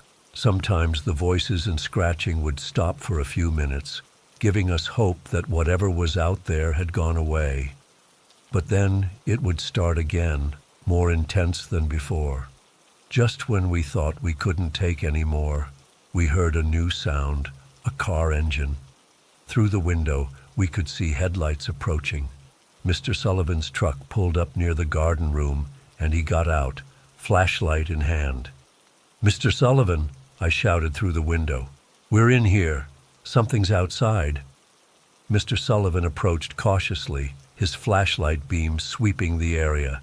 "Ethan, what are you boys doing out here? Your mom's worried sick." "Something locked us in," Jacob called out. "The door's stuck." Mr. Sullivan tried the door, confirming it was locked or jammed. "Stand back," he called. I'm going to try to force it." We heard him throwing his weight against the door, but it wouldn't budge. Finally, he said he was going to get his tools. While he was gone, the scratching and voices stopped completely. The silence was almost as terrifying as the sounds had been. Mr. Sullivan returned with a crowbar and began working on the door. After a few minutes of prying, the door suddenly swung open. Standing behind Mr. Sullivan was my mom, looking terrified. "Ethan," she cried, rushing forward to hug me. "What happened? Why didn't you come back to the trailer?" Through tears and trembling voices, Jacob and I tried to explain what had happened. About the thing that looked like Jacob, then the thing that looked like my mom, and the voices and scratching. Mr. Sullivan searched the area but found nothing, no signs of anyone else on the property. Max the dog was hiding under Mr. Sullivan's porch and wouldn't come out, even when called. We all went back to the trailer, and no one slept for what remained of the night. When morning came, Jacob's parents picked him up early. He never came over again. We moved out of that trailer a month later. I never went back to the garden room, not even during daylight. Whatever was out there in the woods that night, whatever could mimic people we knew and scratch at walls from the inside, I never wanted to encounter it again. To this day, I can't explain what happened. I've researched local legends, looked into reports of strange occurrences in those woods, but found nothing conclusive. All I know is that something was out there that night, something that wanted in. I don't live anywhere near woods now. I don't go camping. I don't stay in cabins.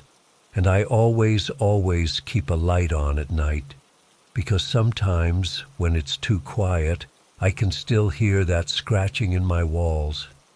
And sometimes, when I'm drifting off to sleep, I hear voices calling my name, asking to be let in.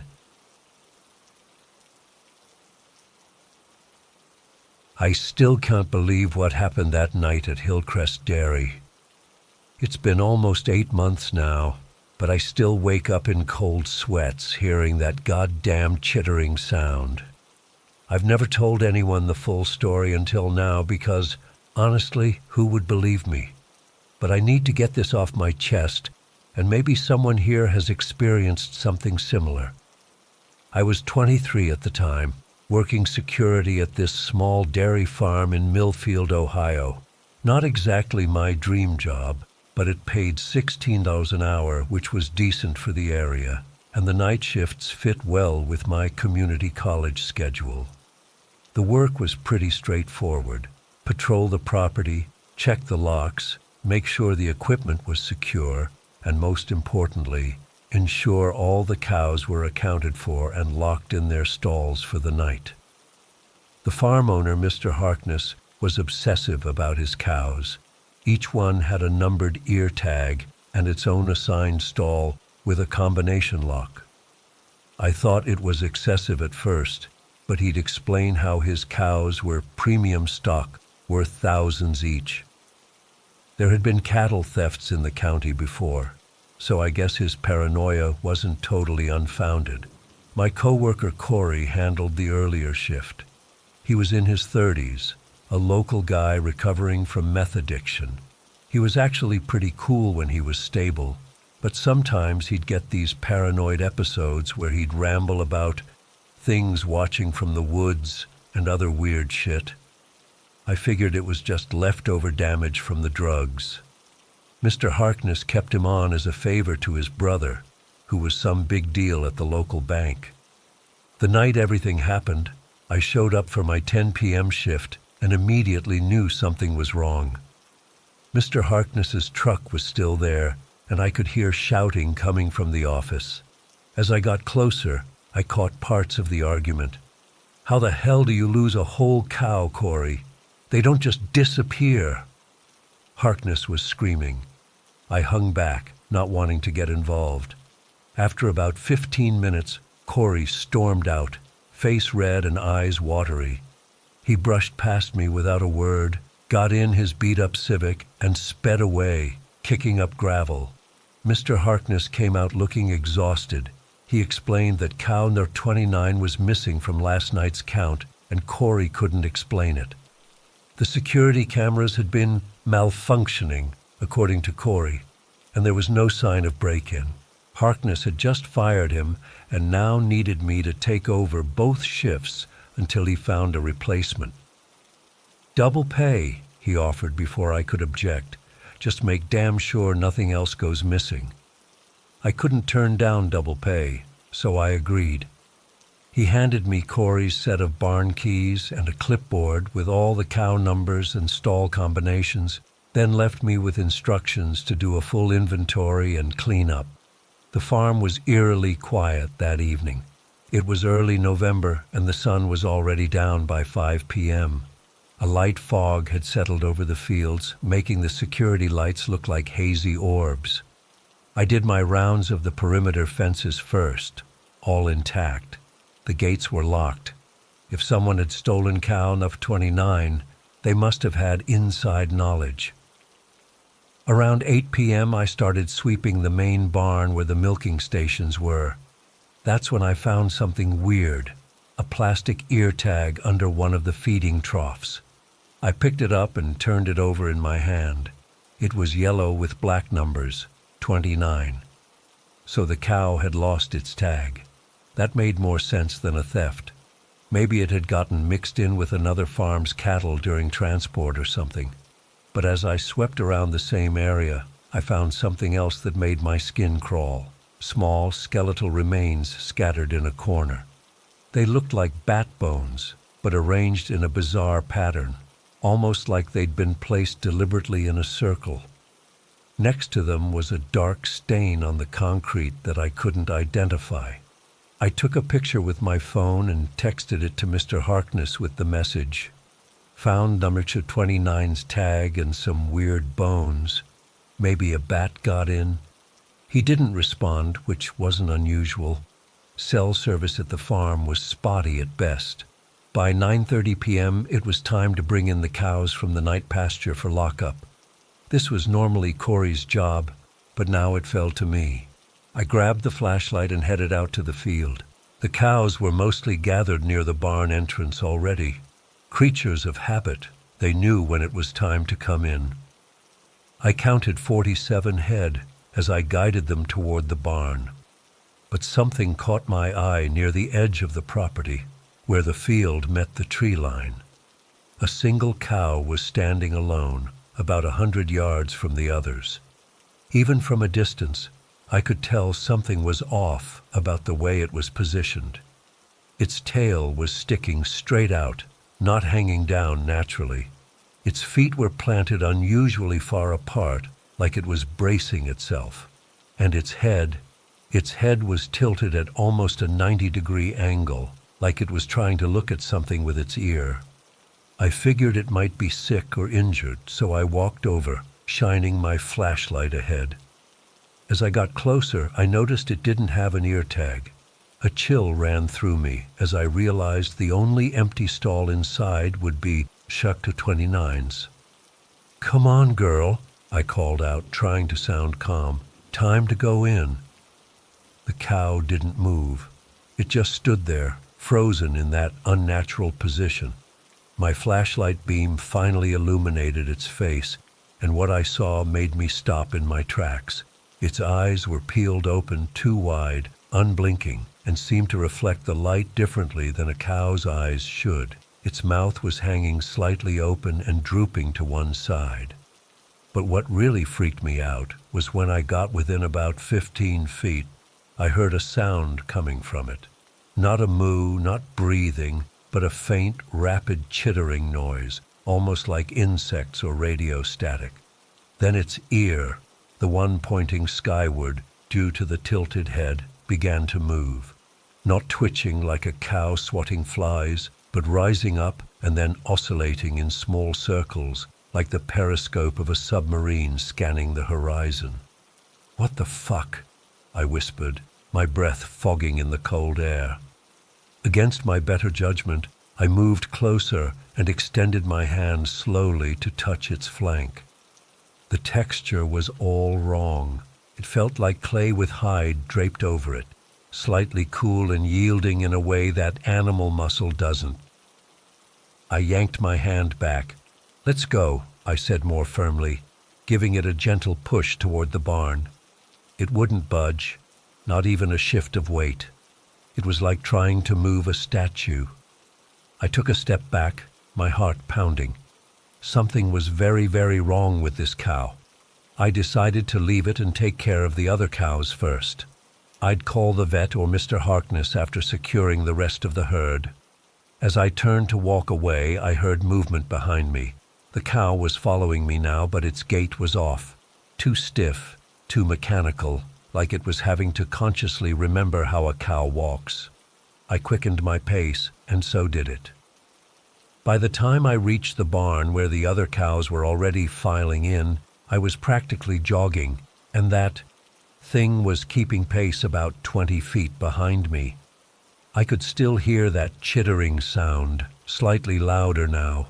Inside the barn, I started guiding cows to their stalls, checking numbers against the clipboard, and entering combinations as fast as I could. I kept glancing over my shoulder, but the strange cow had stopped at the barn entrance. It just stood there, watching me work. When I reached stall number 29, I paused. If this wasn't cow number 29, then what was it? And if it was, why did it look and feel so wrong? My hands shook as I dialed in the combination. That's when I heard the creaking of floorboards behind me. Heavy steps, but uneven. I turned slowly, and what I saw will haunt me for the rest of my life. The cow was now standing on its hind legs inside the barn. It had grown, or maybe unfolded itself, to about 8 feet tall. Its proportions were all wrong, limbs too long, joints bending in impossible directions. The hide seemed to be stretching across its frame like it didn't quite fit. Its head was still cocked to the side, but now I could see that its eyes weren't cow eyes at all. One pupil was expanding and contracting independently of the other, scanning me up and down. Its ears flapped like a hummingbird's wings, so fast they blurred, and that chittering sound was now clearly coming from somewhere inside its throat. As I stood there frozen in terror, it began to approach, lowering itself onto what should have been front legs, but moved more like arms, knuckles hitting the concrete floor with dull thuds. The noise it made changed, not just chittering now, but a series of clicks, pops, and something that sounded like a distorted recording of a cow's moo being played backward. It was as if it was testing out sounds, trying to find the right one. I ran.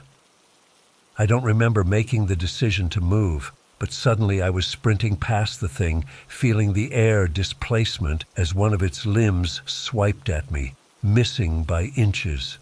I made it to the barn door and slammed it shut, fumbling with the keys to lock it.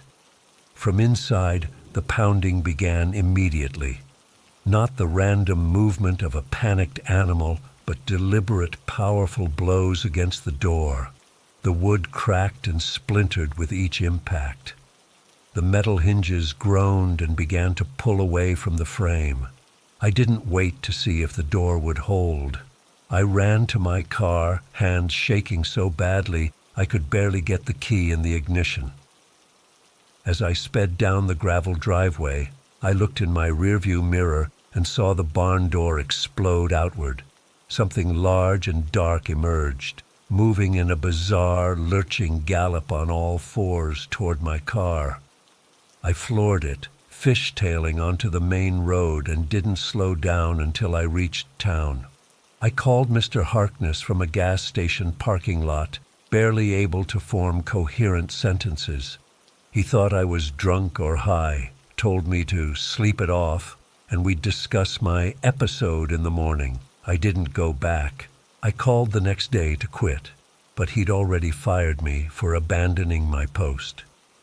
I had to arrange to pick up my final paycheck 2 weeks later. When I reluctantly returned to get my money, the farm seemed normal. Mr. Harkness was coldly professional, handed me my check, and asked me to leave immediately. But as I was walking back to my car, I noticed a young farmhand, must have been my replacement, standing near a pile of bones at the edge of the property. They looked like cow bones, picked clean and bleached by the sun. The kid was just staring at them, his head tilted to the side at that same unnatural angle I'd seen that night. As I watched, his ear twitched, then began to rise slightly. I got in my car and never went back. I moved to Cincinnati the next week, using every last penny I had.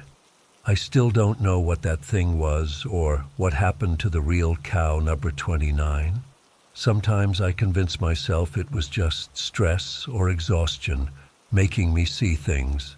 But then I remember the texture of its hide, that chittering sound, and those pupils dilating independently as they studied me. And I know whatever was wearing that cow wasn't from this world.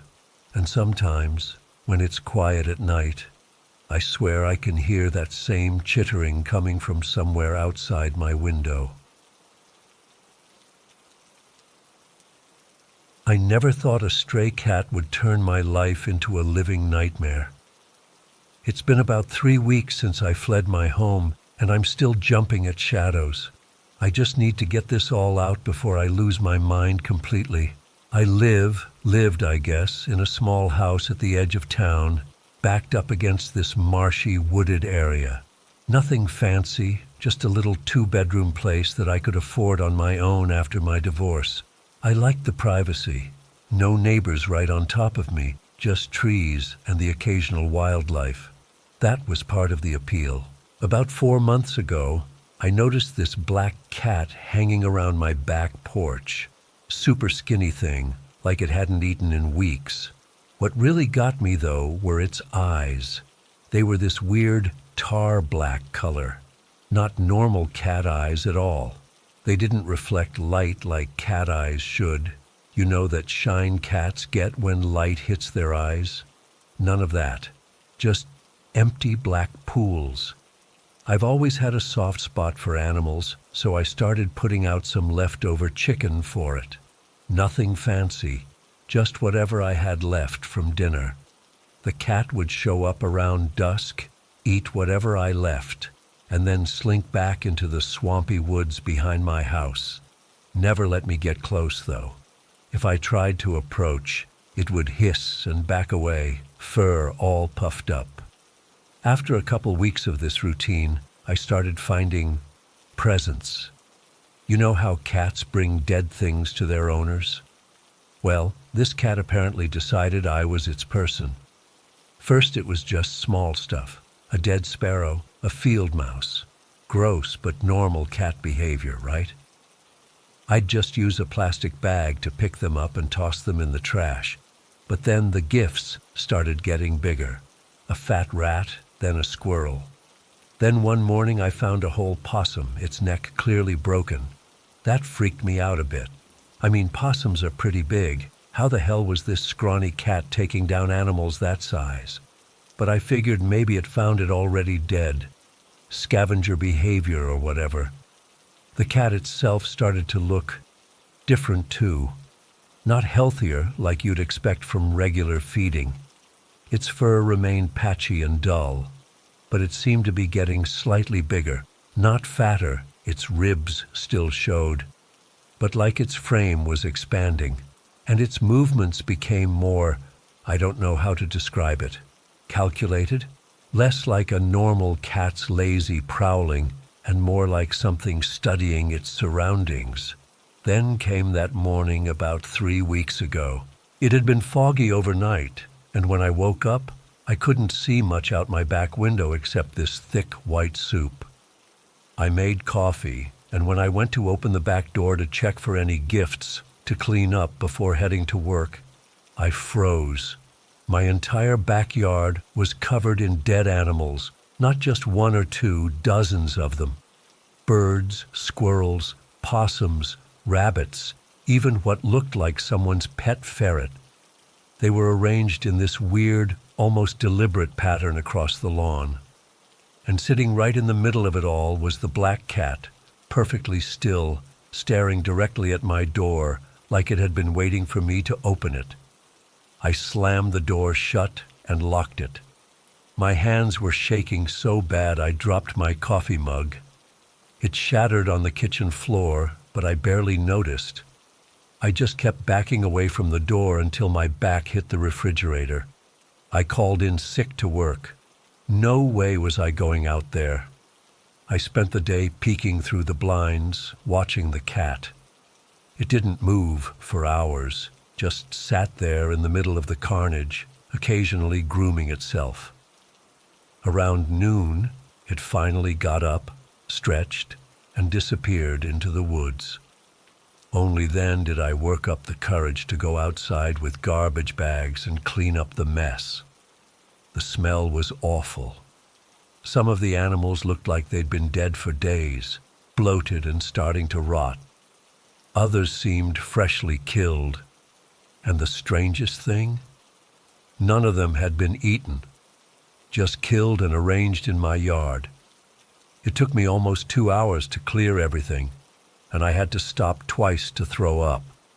That night, I couldn't sleep. I kept thinking about the cat, about all those dead animals. Around 2 a.m., I got up to grab a cigarette, bad habit I'd mostly kicked, but kept a pack for really stressful times. As I was lighting up by my bedroom window, movement in the backyard caught my eye. At first, I thought it was the cat, but this was much bigger. In the dim light from my back porch, I could make out what looked like a person crouched at the edge of the woods. Except, it wasn't a person. Not really. It was humanoid, sure, 2 arms, 2 legs, but its proportions were all wrong. The limbs were too long, too thin. Its spine protruded sharply, each vertebra visible under pale, patchy skin that looked like it had fur in some places. Its head was the worst part, stretched and angular, with those same black, non-reflective eyes as the cat, but sunken deep into its skull. I stood there, cigarette burning forgotten between my fingers as this thing slowly straightened up. It was tall, at least 7 feet, but hunched over like its spine couldn't quite support its frame, and it was looking right at me. I swear it smiled then, though its face was mostly in shadow. Then it dropped to all fours and moved with this horrible, fluid grace toward my fence. It went over it in one smooth motion, like gravity barely affected it, and disappeared into the darkness. I didn't sleep at all that night. I kept all the lights on and sat in my living room with a baseball bat, jumping at every sound. By morning, I'd convinced myself I'd hallucinated the whole thing. Stress or something, right? I mean, what the hell else could it have been? But when I finally worked up the courage to look outside, my yard was filled with dead animals again. These weren't just killed, though. They were torn apart, eviscerated, blood and entrails everywhere. And there were more this time, including what I'm pretty sure was someone's missing dog, based on the collar still around what remained of its neck. I called animal control, told them I had a serious problem with predators, maybe a coyote or something. They said they'd send someone out that afternoon. I didn't mention the cat or the thing I'd seen. They'd think I was crazy. No one ever came. I found out later there had been a pileup on the highway that day that kept emergency services tied up. I was on my own. I spent the day cleaning up again, more vomiting, more nightmares for my future self, then went to the hardware store and bought new locks for all my doors and windows. I even grabbed some wooden boards to cover the larger windows. The cashier joked about me preparing for a hurricane. I just nodded and paid. That night, I double-checked every lock, pulled all the curtains, and tried to stay awake. I must have dozed off around midnight because I woke suddenly to a scratching sound at my bedroom window. soft at first, then more insistent. I lay there frozen, barely breathing. The scratching stopped, and for a second I thought maybe it had been a branch or something. Then there was a light tapping. Tap, tap, tap, like fingernails on glass. I didn't want to look. Everything in me screamed not to look, but I did. There was a face pressed against my window, the same elongated, not quite human face I'd seen in the yard. But now I could see it clearly. Its skin was a sickly grayish white, with patches of black fur like the cat's. Its nose was flat with wide nostrils, but its mouth, God, its mouth was the worst part. It was smiling, revealing rows of pointed teeth, too many for its jaw. And those eyes, those same black, empty eyes, staring right at me. It knew I was looking at it. It tapped the glass again, slowly, deliberately. Then it spoke. Not out loud.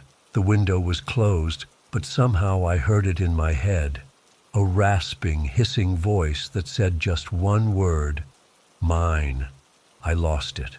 Screamed my head off, fell out of bed, scrambled across the floor. By the time I got the courage to look back at the window, the face was gone.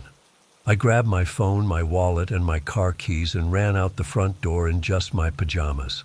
I didn't even put on shoes. I just needed to get away. I drove straight to my sister's place about 30 minutes away. She was confused and concerned when I showed up at her door at 2 a.m., barefoot and hysterical, but she let me in. I told her I thought someone had tried to break into my house. Not the whole truth, but enough that she didn't ask too many questions. I crashed on her couch for the next few days. Didn't go to work, didn't go back to my house. Just sat there, jumping at shadows, checking the windows. My sister thought I was having some kind of breakdown. Maybe I was. On the third day, around dinner time, her doorbell rang. My sister went to answer it, but something made me call out for her to wait. Some instinct, some dread in the pit of my stomach. "Let me check first," I said. I approached her front door slowly. Through the peephole, I couldn't see anyone on the porch. Strange, but maybe it was neighborhood kids playing pranks. I opened the door just a crack, ready to slam it shut if needed. There was no one there, but on the welcome mat laid the body of a black cat. It was the same cat. My cat. But it was half rotten, its abdomen torn open and hollowed out, like something had been living inside it and had burst out. Its black eyes were still intact, though, staring up at me accusingly.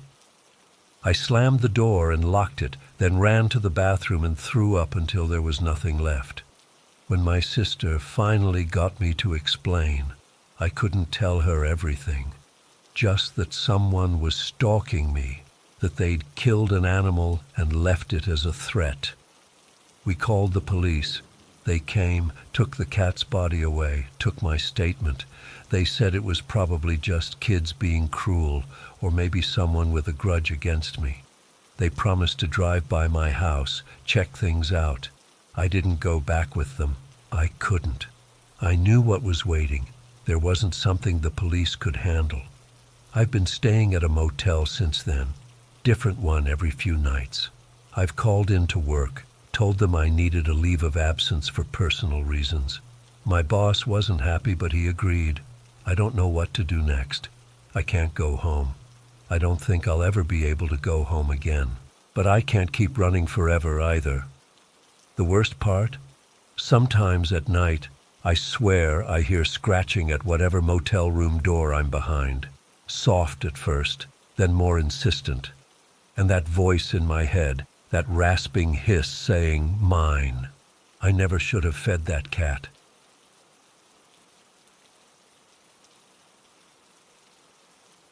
I've never told this story to anyone outside my family. I'm honestly not even sure why I'm typing it out now. Maybe because it's been eating at me lately, keeping me up at night. Or maybe because I'm hoping someone here has experienced something similar and can tell me what the hell it was that followed us that night.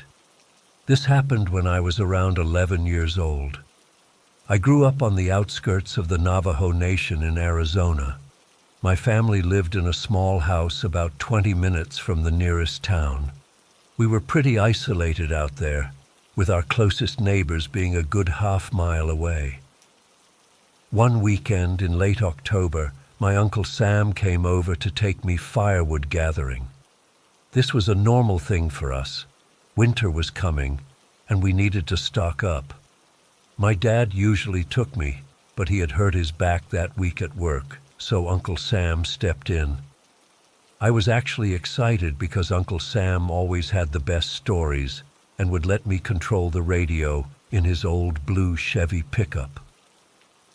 We left early that morning, around 6 a.m., when it was still dark outside. It was that weird time of year when the mornings are freezing cold, but by midday, you're peeling off layers. We drove about an hour into an area of forest that Uncle Sam knew well.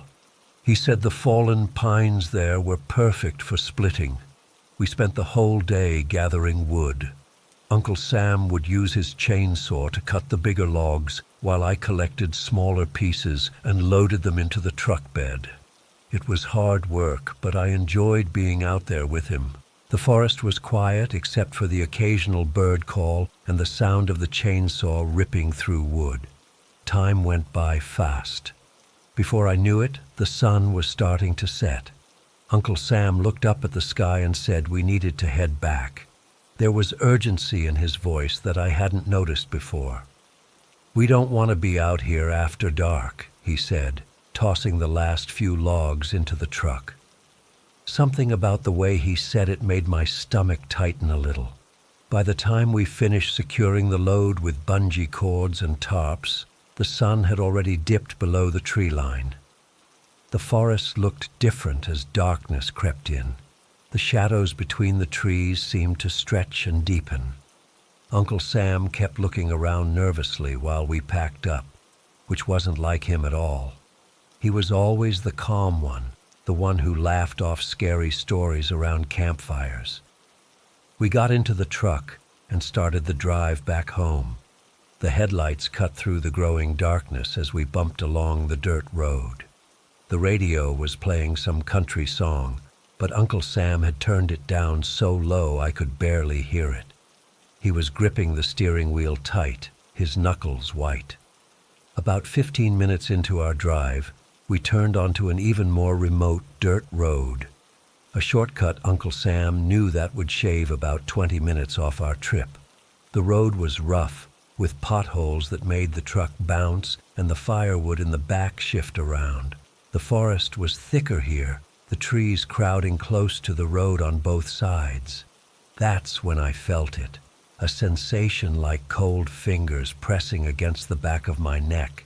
It's hard to describe, but it was like suddenly becoming aware that something was watching you, not just looking at you, but focusing on you with intense interest. I remember the hair on my arms standing up. I turned my head toward my window, about to look out into the darkness. Before I could, Uncle Sam's hand shot out and gripped my shoulder hard enough to hurt. "Don't," he said. Just that one word, but it froze me in place. I looked at him instead. His face was rigid, his eyes fixed straight ahead on the road. A thin layer of sweat had broken out on his forehead, despite the cold evening air coming through the vents. "What's wrong?" I whispered, suddenly afraid to speak at normal volume. Before he could answer, there was a sound that made my blood run cold. A light tapping on my window. Tap, tap, tap. Like someone gently knocking with their fingernail. Except we were moving at about 30 miles per hour down a bumpy dirt road in the middle of nowhere. I started to turn toward the sound, but Uncle Sam's grip on my shoulder tightened. "Look at me," he said, his voice low and controlled. "Just look at me. Don't turn your head." The tapping came again, slightly louder this time. Tap, tap, tap. Uncle Sam suddenly accelerated, the engine of the old Chevy roaring as we lurched forward. The firewood shifted loudly in the back. "Uncle Sam, what is it?" I asked, my voice shaking. "What's outside my window?" Instead of answering, he started praying in Navajo. My family wasn't particularly traditional, but Uncle Sam knew all the old prayers. I only understood bits and pieces of what he was saying, something about protection and safe passage. The tapping stopped, and for a brief moment I thought whatever it was had gone. Then the truck suddenly dipped, the suspension groaning as if something heavy had jumped into the bed with our firewood. Uncle Sam cursed under his breath and pushed the gas pedal even harder. The truck was bouncing violently now as we sped over the rough terrain, but he didn't slow down. I heard the firewood shifting again, logs rolling around as if being moved aside. Then came the tapping again, but this time from behind us, on the rear window of the cab. Tap, tap, tap, tap. Faster now, more insistent. "Keep looking at me," Uncle Sam ordered, still praying between sentences. "No matter what you hear, don't turn around. Don't look out any window." I was trembling uncontrollably by this point. The tapping continued, sometimes pausing before starting again in a different rhythm. Occasionally, I heard what sounded like scratching, like nails or claws dragging across the glass. What terrified me more than anything was Uncle Sam's reaction. This was a man who I'd seen stand down angry drunks twice his size without blinking. He'd once chased off a mountain lion that got too close to our chicken coop with nothing but a shovel and his booming voice. But now he was scared, really scared. And if Uncle Sam was afraid, then whatever was out there must be truly horrifying. We drove like that for what felt like hours but was probably only 10 minutes or so. The truck engine screaming, Uncle Sam praying, and that thing in the back tapping and scratching at the window. I kept my eyes fixed on my uncle's face, fighting against every instinct that was screaming at me to look behind us. Then, just as suddenly as it had started, the truck dipped again, this time as if a weight had been lifted from it. Something had jumped off. Uncle Sam didn't slow down. If anything, he pressed the gas pedal even harder. We must have been going 60 or 70 miles an hour on that dirt road, the truck threatening to shake itself apart with every bump and hole. It wasn't until we reached the paved highway about 15 minutes later that he finally began to ease off the gas. By then, we were both drenched in sweat despite the cold night air. Uncle Sam's hands were still gripping the wheel so tightly, I thought he might snap it in two. "Are you okay?" he finally asked, his voice hoarse. I nodded, not trusting myself to speak. "Good," he said. "Don't look back, not even now. We're going to go straight home. When we get there, we go inside immediately. Tomorrow morning, we'll ask your father to do a blessing, so that evil will forget our faces." The rest of the ride home was silent, except for the sound of the engine and the occasional rattle from the firewood in the back. When we finally pulled up to our house, Uncle Sam insisted on unloading the wood himself. He made me go straight inside and stay there. I watched from the window as he quickly tossed the logs into our woodpile, constantly looking over his shoulder at the darkness beyond our property. When he finished, he sprinted to the house like something was chasing him. That night I couldn't sleep. Every time I closed my eyes, I heard that tapping sound. Tap, tap, tap, like it was right outside my bedroom window. I kept the curtains firmly closed. The next morning, just as he promised, Uncle Sam asked my father to perform a blessing. My dad seemed confused at first, but after Uncle Sam whispered something to him that I couldn't hear, his expression changed to one of grave concern. They spent the morning smoking sage and cedar, walking the perimeter of our property while praying. My father insisted I stay inside during this, but I could see them through the windows, stopping at each corner of our land to pray longer. After that day, neither Uncle Sam nor my father ever mentioned what happened. When I tried to ask, they'd change the subject or tell me not to dwell on it. Life went back to normal, or as normal as it could be when you're constantly checking windows and afraid of the dark. Years passed. I went to college, moved to the city, built a life far away from those dark forest roads. I convinced myself it had been an animal, maybe a mountain lion or a bear, curious about the scent of humans. The memory faded, pushed to the back of my mind, until last month. I had a nightmare, the first one about that night in years. In the dream, I was back in Uncle Sam's truck, feeling that sensation of being watched. But this time I did look out the window. I woke up screaming before I could see what was there, the echo of that tapping sound still in my ears. The dream shook me so badly that I called Uncle Sam the next day.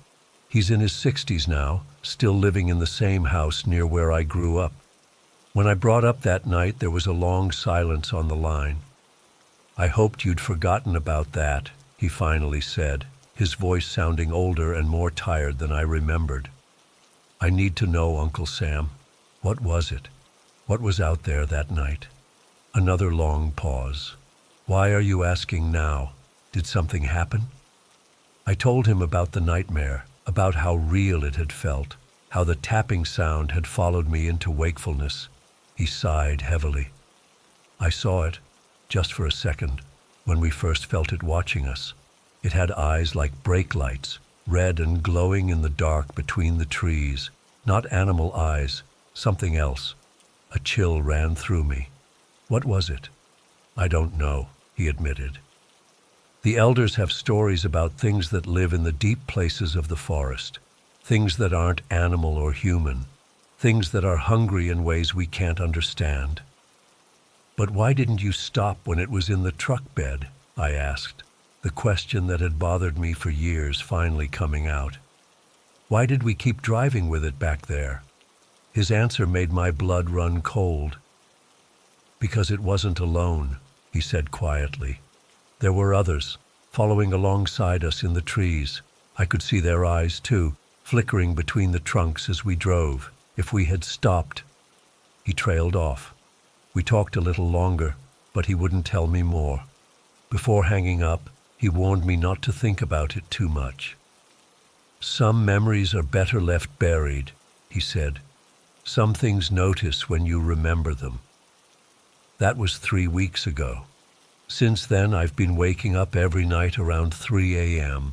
Sometimes I think I hear something outside my apartment window, even though I live on the 5th floor. A gentle tapping sound. Tap, tap, tap. Last night, I finally gathered the courage to look. I pulled back the curtain just an inch, peering out into the darkness.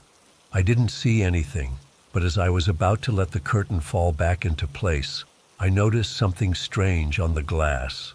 3 small, perfectly round condensation marks, like something with cold fingers had been tapping on my window. I haven't slept since. I've been holding this in for over a decade now. I'm 25, but I still get sweaty palms thinking about what happened when I was 13. I've tried telling a few people, but they either think I'm making it up or they give me that look. You know the one, where they're deciding if I need professional help. But I swear on everything I love, this happened. It was mid-July in rural Oklahoma. My family owns about 80 acres that connects to my grandmother's property about 2 miles away. We'd take ATVs over to visit her almost every weekend in the summer. That day it was me and my 2 older sisters, Melissa, 15, and Kate, 18. It was around 5 p.m., still plenty of light out, but the sun was starting to get lower in the sky. We took our red Honda 4-wheeler, the one with the rack on the back, where we could all squeeze on if we had to. Kate was driving, I was in the middle, and Melissa was on the back holding onto my shoulders. Nothing weird about the day at all. Hot as hell, like always in July. Cicadas making that insane buzzing sound that's so loud you sometimes have to raise your voice to talk over it. We were taking a shortcut we'd ridden probably 100 times before. There's this spot where we go around an old barbed wire fence instead of opening the gate because it saves time. The path cuts through this field of tall grass, probably waist high on me at the time. Beyond that is a gentle slope up to this hill that overlooks my grandmother's property. We were about halfway through the field when Kate suddenly slowed down. I remember being annoyed and asking why we were stopping. She didn't answer, just pointed toward the top of the hill about 200 yards ahead of us. At first, I couldn't make out what she was pointing at. The sun was casting this weird golden light across the field, and there was a bit of dust in the air. But then I saw it, and my stomach just dropped. There was something crouched on top of the hill. I remember thinking it looked like how Spider-Man perches on buildings in the comics. That's literally the first thought that popped into my head. But this was nothing like Spider-Man, not even close. It was humanoid, I guess, but wrong in every possible way. It was naked, with this grayish, ashy skin that didn't look like anything I'd ever seen before. Not like a person with gray paint on, more like its skin was actually that color. And it was thin, not just skinny, but unnaturally thin, like something that had been stretched out. Its proportions were all wrong. The thing that really got me, though, were its arms. They were crazy long, like twice the length they should have been. Even from that distance, I could see they hung down past where its knees would be, maybe even to the ground. And its head wasn't right either, small and oddly shaped, narrower at the top than a human head should be. We just sat there on the idling ATV for what felt like forever, but was probably only 10-15 seconds. None of us said anything. I remember hearing Melissa's breathing get faster behind me. Then it moved. I'll never forget this as long as I live. It slowly stood up from its crouching position, and it was tall, maybe 6'5" or more. But the way it moved wasn't natural. It was jerky and fluid at the same time, if that makes any sense. Like each joint moved independently from the others. And then, Christ, it started running toward us. It ran upright like a person, but those arms, those fucking arms, they swung in this exaggerated pendulum motion that no human arms could make. They swept forward way too far, almost touching the ground in front of it, then swung back behind its body, and it was fast, way faster than a person should be able to run. Kate froze. I remember her hands were gripping the handlebars so tight her knuckles were white. Melissa started saying, "Go, go, go," over and over, getting louder each time, but Kate wasn't moving. I don't know where I found the courage, but I reached around Kate and turned the key off, then back on. The ATV sputtered, and that seemed to snap Kate out of it, but she was still frozen, so I did something I'd never done before. I pushed her off the side of the ATV. She fell into the grass, and I slid forward into the driver's position.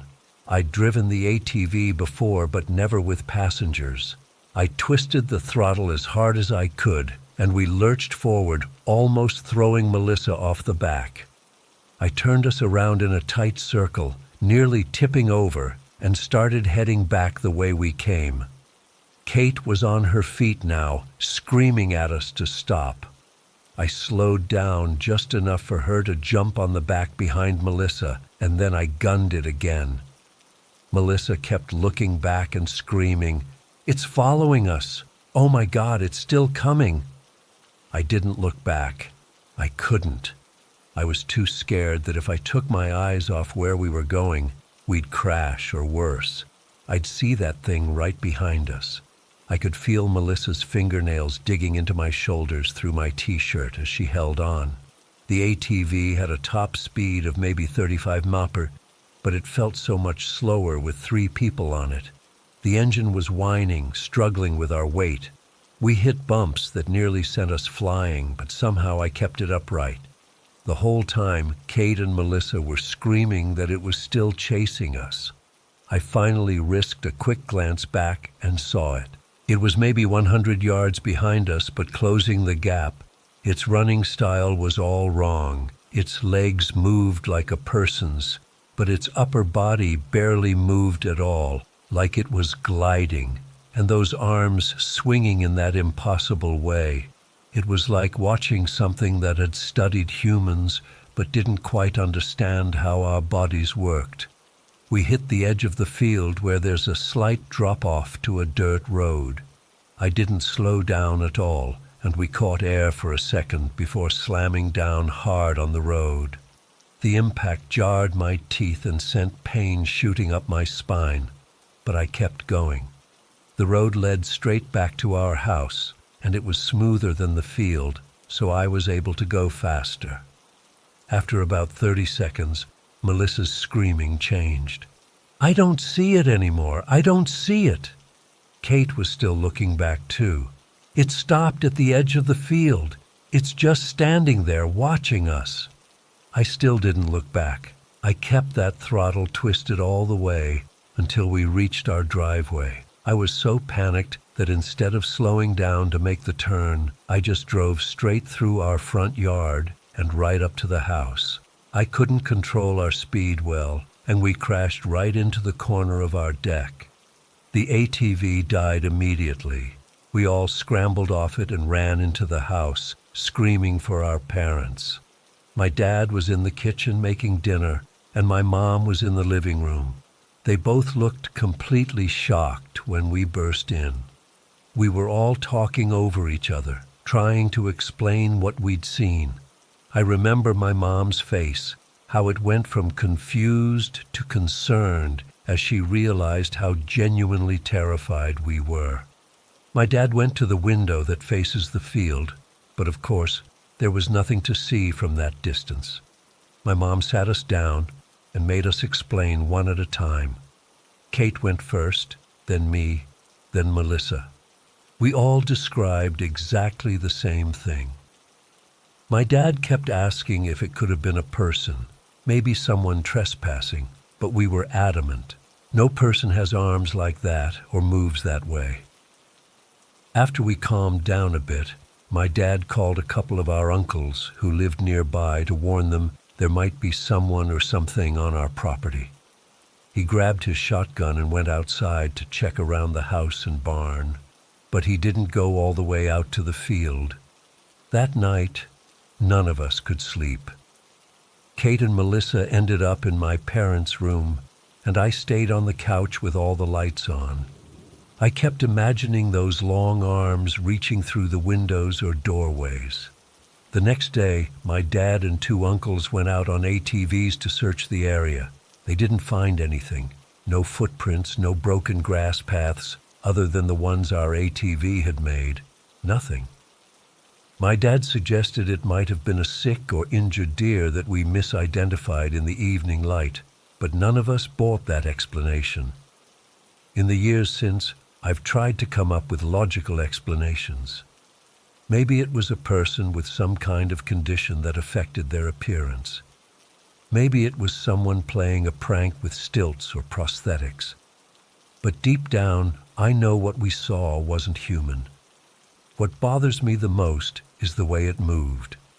Not just the arms, but how fast it ran, how it seemed to know exactly where we were going. It felt intelligent, predatory, like it was hunting us. My sisters and I don't talk about it much anymore. Kate's a nurse now, and Melissa's in college in another state. But sometimes when we're all home for holidays, I'll catch one of them looking out toward that field with a certain expression, and I know they're thinking about it too. I've never gone back to that shortcut again. I take the long way around now, staying on roads where I can see everything around me, and I never go alone. The thing that really gets me, though, is why it stopped at the edge of the field. Was it afraid of the road, the houses, or was it just toying with us, Sometimes I think about what would have happened if our ATV had stalled in that field, if we'd been forced to run on foot. I don't think we would have made it home. I still live in the same area. My grandmother passed a few years ago, but my parents still have the property.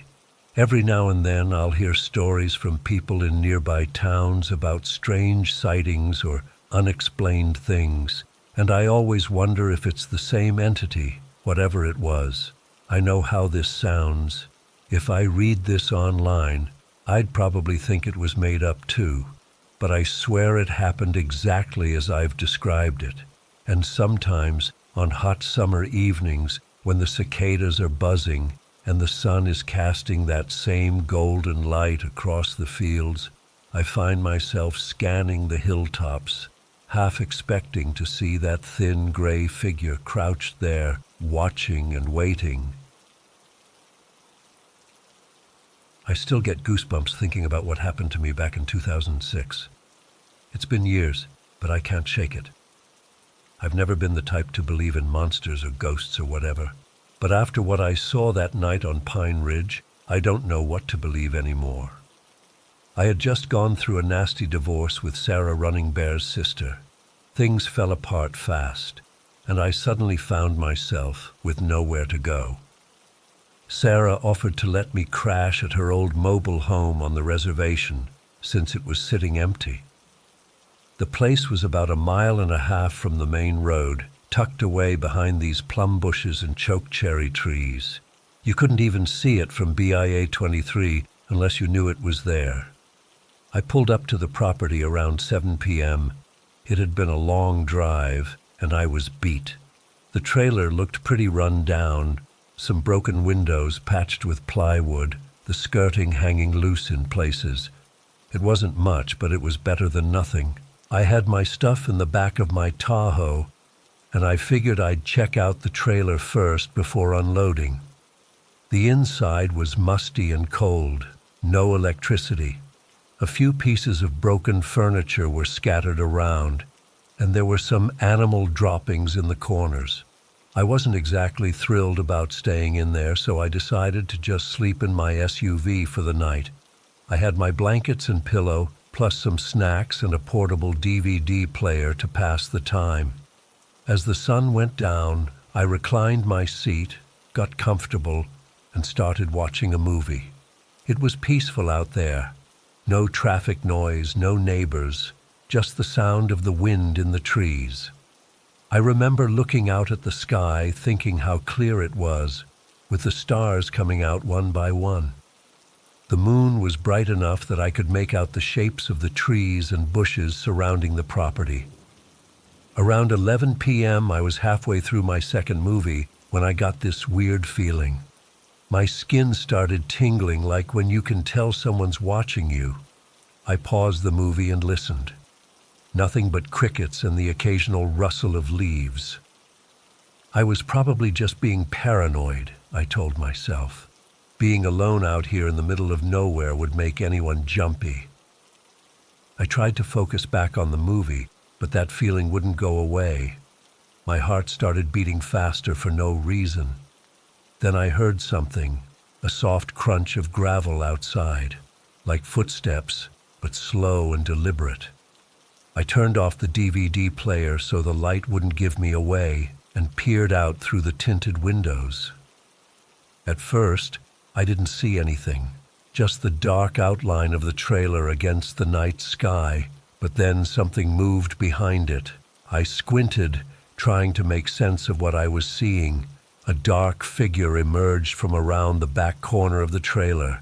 At first, I thought it was just a person, maybe someone checking on the property or some random trespasser. But then it stood up straight, and I realized this was no person. This thing was tall, way too tall.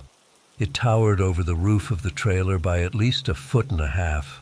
The proportions were all wrong too. Long limbs, a weirdly shaped head. I sat there paralyzed, not believing what I was seeing. The moonlight wasn't strong enough to make out details, just this massive silhouette moving with purpose. It approached the trailer slowly, then put its hands on the roof and bent down to look in one of the windows. The way it moved was so methodical, like it was searching for something. It moved from window to window, peering inside each one. It would stoop down, putting its hands on the roof to steady itself and rock back and forth as it looked in. I kept thinking, thank God I decided not to sleep in there tonight. My mouth was dry as sandpaper. I didn't dare move a muscle, afraid that any noise would alert it to my presence. But then my elbow accidentally hit the center console, making a small but distinct thunk sound. The creature's head snapped in my direction. It was so fast, like nothing I've ever seen before. It just stopped what it was doing and turned completely toward my Tahoe. I couldn't see its eyes, but I knew it was looking right at me. I slid down in my seat as far as I could and pulled my blankets over my head like a scared kid. My whole body was shaking. I kept thinking, it's just a person. It has to be just a person. But deep down, I knew better. Minutes passed like hours. Then I heard footsteps approaching my SUV. Slow, heavy footsteps. The Tahoe suddenly rocked slightly, like something was leaning against it. I almost screamed right then and there. Against every instinct, I peeked out from under my blanket. And there it was. This thing, with its hands cupped around its face, pressed against my window, trying to see inside. The tinted glass must have made it hard for it to get a good look, thank God. But in that moment, in the weak moonlight, I caught a glimpse of its face. I can't describe it properly. It was just wrong, distorted features. Really ugly doesn't even begin to cover it. Not human, not animal, just wrong. I ducked back under my blanket, biting my lip so hard I tasted blood, praying it wouldn't try to open the door. The Tahoe kept rocking gently as this thing moved around it, checking each window. I heard a scraping sound on the roof, like it was running its fingers, or claws, or whatever, across the metal. The sound made my skin crawl. I don't know how long I stayed under that blanket. Maybe 20 minutes, maybe an hour. Eventually, the rocking stopped. The footsteps moved away, but I didn't dare look out again. As soon as I thought it was safe, I scrambled into the driver's seat, jammed the key in the ignition, and got the hell out of there. I didn't even grab all my stuff, just floored it down that dirt road, not caring how much noise I made or if I bottomed out on the ruts. I drove all night, not stopping until I reached my cousin's place in Rapid City. I was so shaken up I could barely speak when I got there. He thought I was drunk or high. When I finally told him what happened, he just nodded and said, "You never sleep outside on the res after dark. Everyone knows that." But I didn't know that. No one had warned me. The next day, I called Sarah and told her what happened. She wasn't surprised at all. She said her family would go check things out. But when they did, all they found were my tire tracks where I'd peeled out of there. No footprints, no signs of anything unusual. Sarah told me about what some of the elders call the rest spirits or the dark man. Things that roam at night, looking for people who are vulnerable. She said I was lucky I was in my vehicle with the doors locked. Lucky the thing didn't try harder to get in. I've been back to Pine Ridge plenty of times since then. I still have family connections there. But I never stay overnight unless I'm somewhere with lots of lights. If I absolutely have to sleep outside, I bring extra lights and set them up all around my tent. And I never, ever sleep alone in a vehicle in the dark anymore. Sometimes I try to convince myself it was just someone pranking me, or that I fell asleep and dreamed the whole thing. But then I remember how that thing moved, how tall it was, that face pressed against my window, the way the Tahoe rocked under its weight. Whatever I saw that night wasn't human. It wasn't Bigfoot or some animal. It was something else, something that shouldn't exist. I don't talk about it much because people think you're crazy when you say stuff like this, but I know what I saw. What bothers me most is wondering what would have happened if I had slept in that trailer. Would it have broken in? Would I have woken up to that face staring at me through a broken window? Would I have disappeared without a trace like others have on the reservation?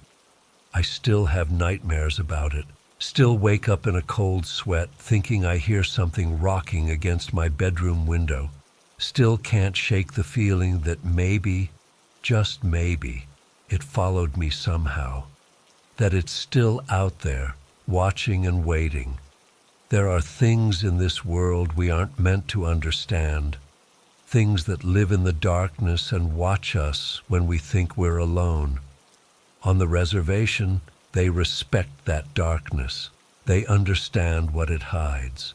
I learned that lesson the hard way. And if you ever find yourself on Pine Ridge after sunset, stay inside with the doors locked and the curtains drawn. Don't look out the windows, and whatever you do, don't sleep in your car. That thing is still out there.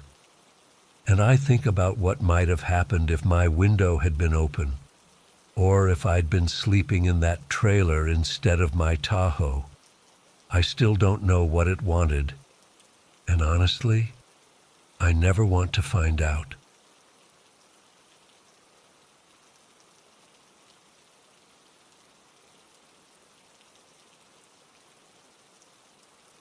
Last February, Amy and I finally took the plunge and moved in together.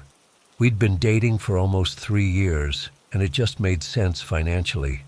We found this apartment complex called Oak Ridge Heights that was within our budget. It wasn't fancy, but it was newer construction with decent amenities. The location was a bit odd, right by some railroad tracks, and there was this small pond out back that always had this weird greenish tint to it. But the rent was good, and we were just excited to start our life together. Moving day was exhausting but fun. We hauled all our stuff up to the 3rd floor, apartment 312. Amy was so particular about where everything went. She had this vision for how our place should look. I remember her arguing with the movers about being careful with her houseplants. She had this big monstera that she treated like a child. By evening, we were surrounded by boxes, completely wiped out, but happy.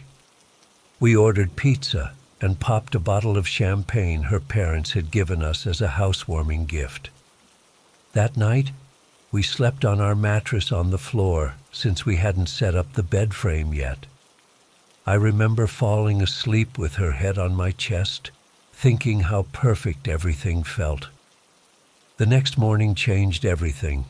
I woke up around 7:30 a.m. and Amy wasn't beside me. I figured she was in the bathroom or making coffee. I called out her name, but got no response. After checking the kitchen and bathroom, I went back to our bedroom, and that's when I saw her. Amy was standing in the corner of our bedroom, facing the wall, just standing there, completely still. "Amy," I said, thinking maybe she was looking for something she'd unpacked. No response. I walked closer. "Amy, what are you doing?" She didn't move, didn't even seem to breathe. I reached out and touched her shoulder, and that's when I felt it. She was rigid, tense, like every muscle in her body was locked. But she was warm. She was definitely alive. "Amy, you're scaring me. What's wrong?" I moved to see her face, but it was like she was magnetized to that corner. Her face was blank, expressionless, but her eyes were open, blinking occasionally. I tried to gently pull her away from the wall, but it was like trying to move a statue. She wouldn't budge an inch. I checked her pulse. It was normal. She was breathing shallowly, but she wouldn't respond to anything I said or did. Panic set in hard. I grabbed my phone and called 911. While waiting for the ambulance, I tried Amy's parents. Her mom didn't pick up, so I called her dad. When he answered, I frantically explained what was happening. His response chilled me to the bone. "I think you have the wrong number. I don't have a daughter." "Mr. Patterson, it's me, David, Amy's boyfriend." "I don't know any Amy or David. You must have the wrong person." He hung up. I tried calling back, but it went straight to voicemail. I thought maybe in my panic I'd dialed the wrong number, but no. It was definitely saved as Amy's dad in my contacts. When the paramedics arrived, things got even stranger. They asked me what the emergency was, and I pointed to Amy in the corner. They looked at each other, confused. "Sir, there's no one else in this room," one of them said. I thought they were joking. Amy was right there, standing in the corner, unmoving. I could see her clear as day in her gray sleep shirt and shorts. "She's right there," I insisted, pointing directly at her. "In the corner, my girlfriend." They exchanged that look first responders give when they think someone's having a mental breakdown. One of them even walked right up to where Amy was standing and waved his hand through the space as if to prove no one was there. Except to me, he was basically waving his hand in front of Amy's face. The cops showed up shortly after. Same thing. They couldn't see her. They took my information, asked if I wanted to go to the hospital, suggested I might be experiencing stress-induced hallucinations from the move. I refused to leave the apartment without Amy. After they left, I was beside myself. I ran through the apartment, looking for any sign that Amy existed.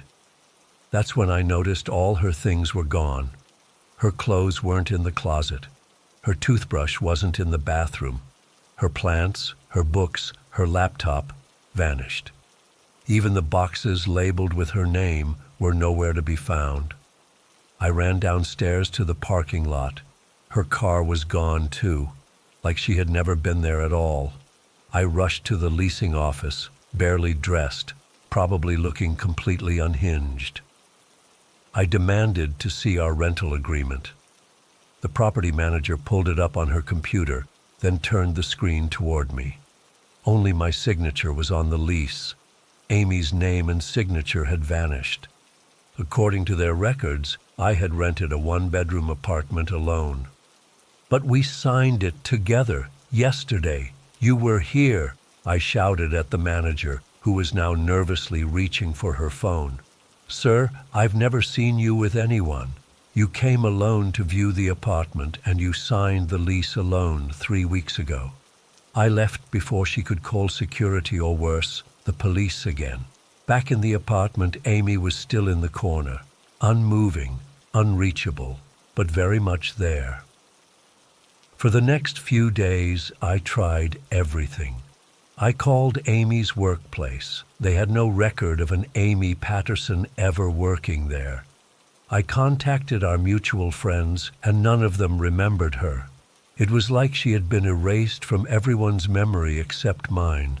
I found photos of us on my phone, but in each one, she was now blurry, like someone had smudged her out of existence. I couldn't leave her. I couldn't abandon her. So I stayed in that apartment with my girlfriend frozen in the corner of our bedroom. Weeks passed, then months, 4 months of living with Amy's silent, immobile presence. I talked to her constantly, hoping for some response. I'd describe my day, read to her, play music she liked. Nothing changed. She remained in that corner, breathing slowly, blinking occasionally, but otherwise completely still. As insane as it sounds, I got used to it. I'd sleep in our bed and take comfort in the sound of her soft breathing from the corner. During the day, I'd go to work, come home, and continue my one-sided conversations with her. I stopped trying to convince others she existed. I stopped trying to pull her away from the wall. I just accepted that this was my reality now. Until that morning in June. I woke up around 5 a.m., jolted from sleep by something I couldn't identify. The room felt different, colder. The air seemed thicker somehow. Amy was no longer in the corner. She was standing at the foot of my bed, looking directly at me. But it wasn't really Amy anymore.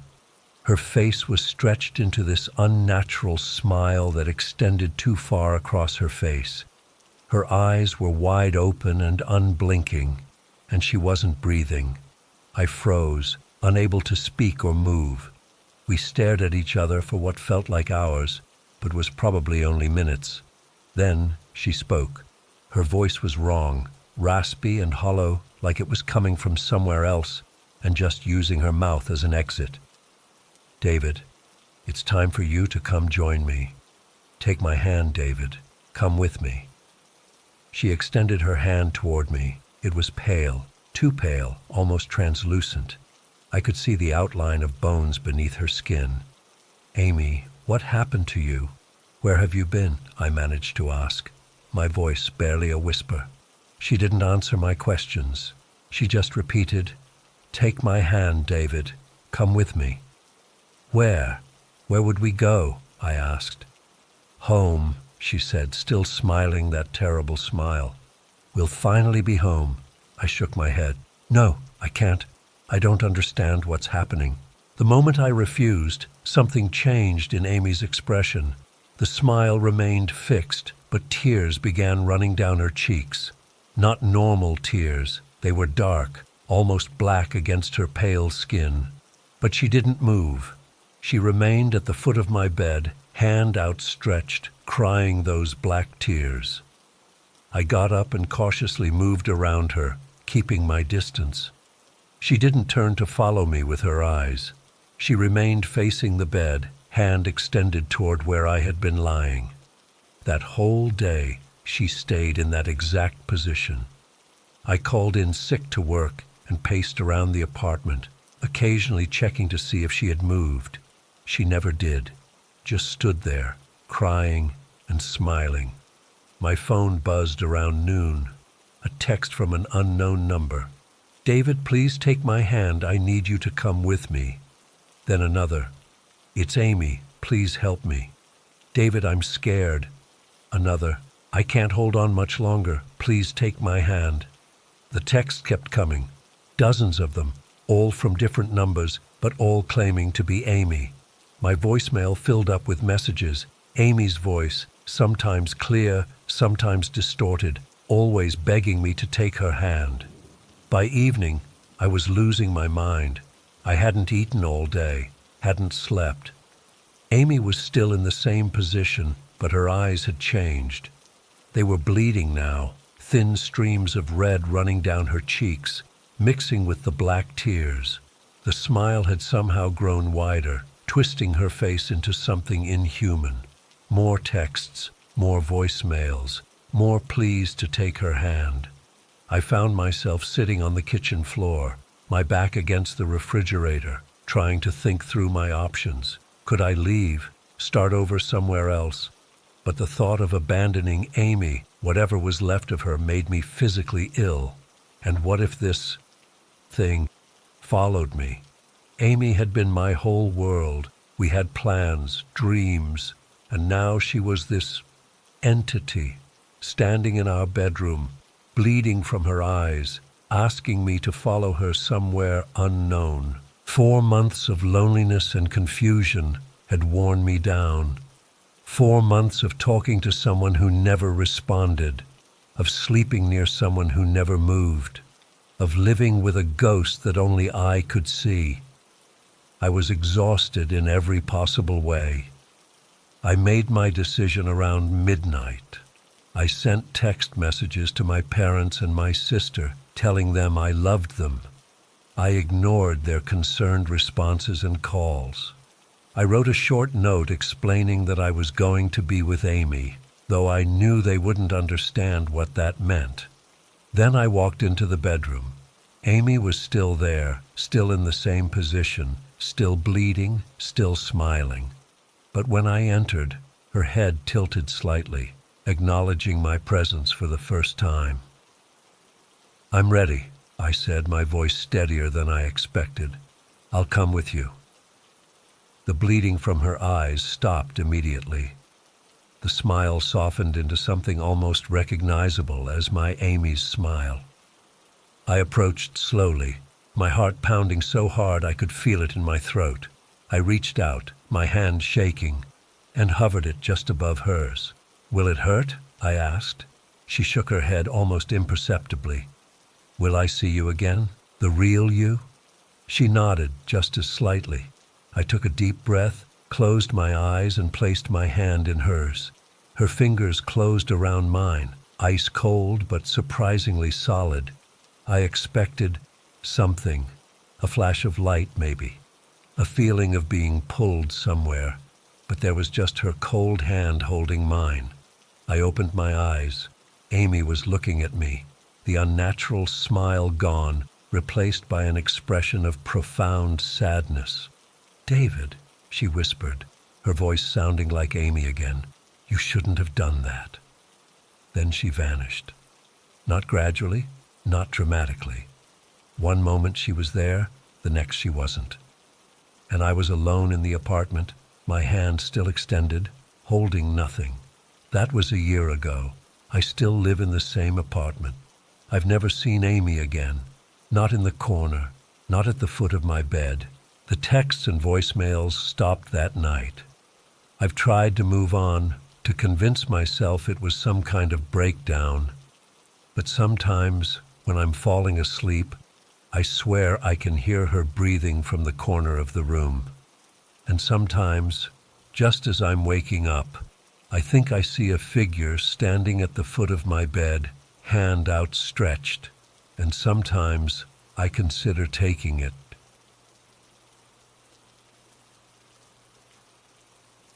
I never planned to say anything about this.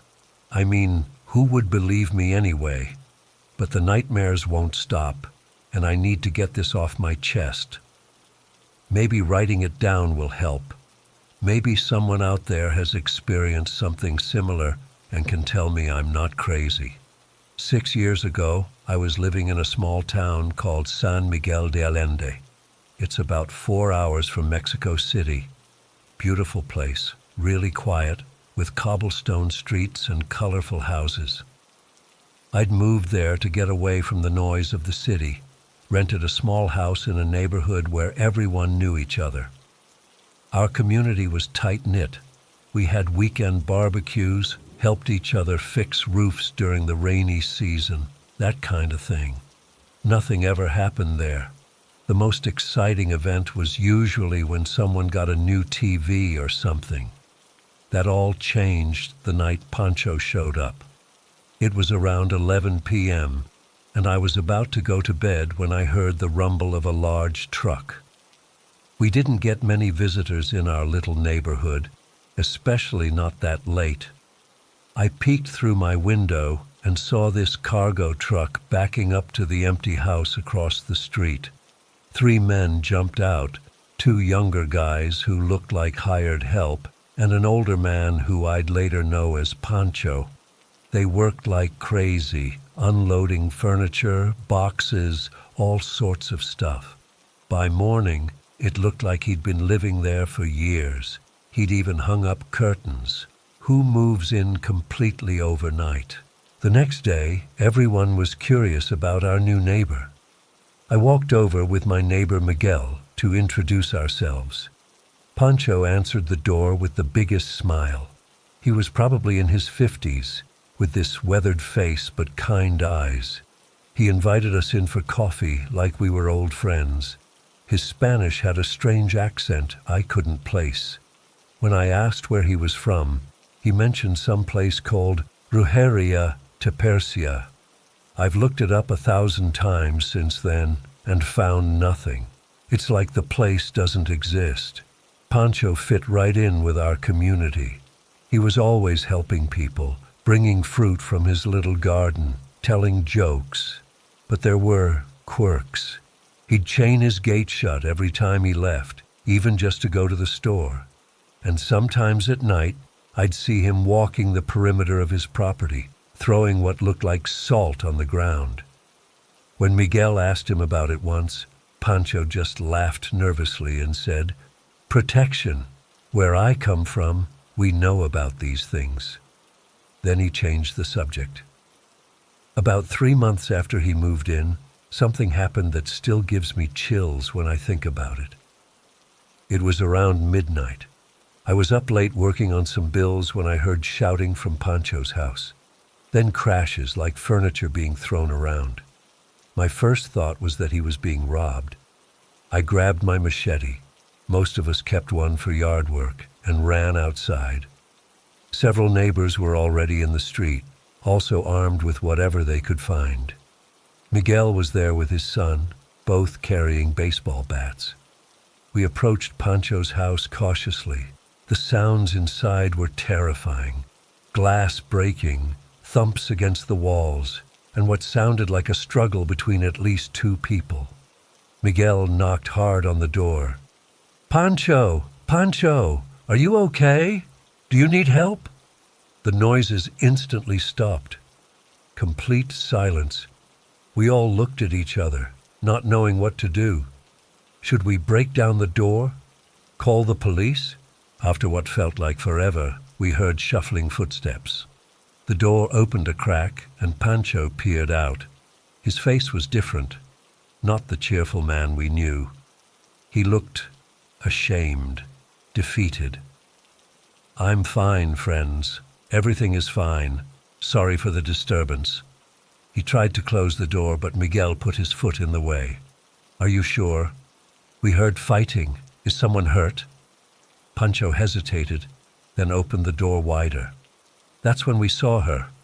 Standing behind him was a woman I can only describe as unnaturally beautiful. She had this shiny black hair that seemed to absorb the light around it. Her skin was so pale, it almost glowed in the dim hallway. But it was her eyes that made my stomach turn. They were pitch black, with no visible whites. At least that's what I thought I saw in that moment. When she blinked, they seemed normal again. "Hello," she said, her voice oddly musical. "I am Lucifeta Amarilas Dissima Cruz, Pancho's wife."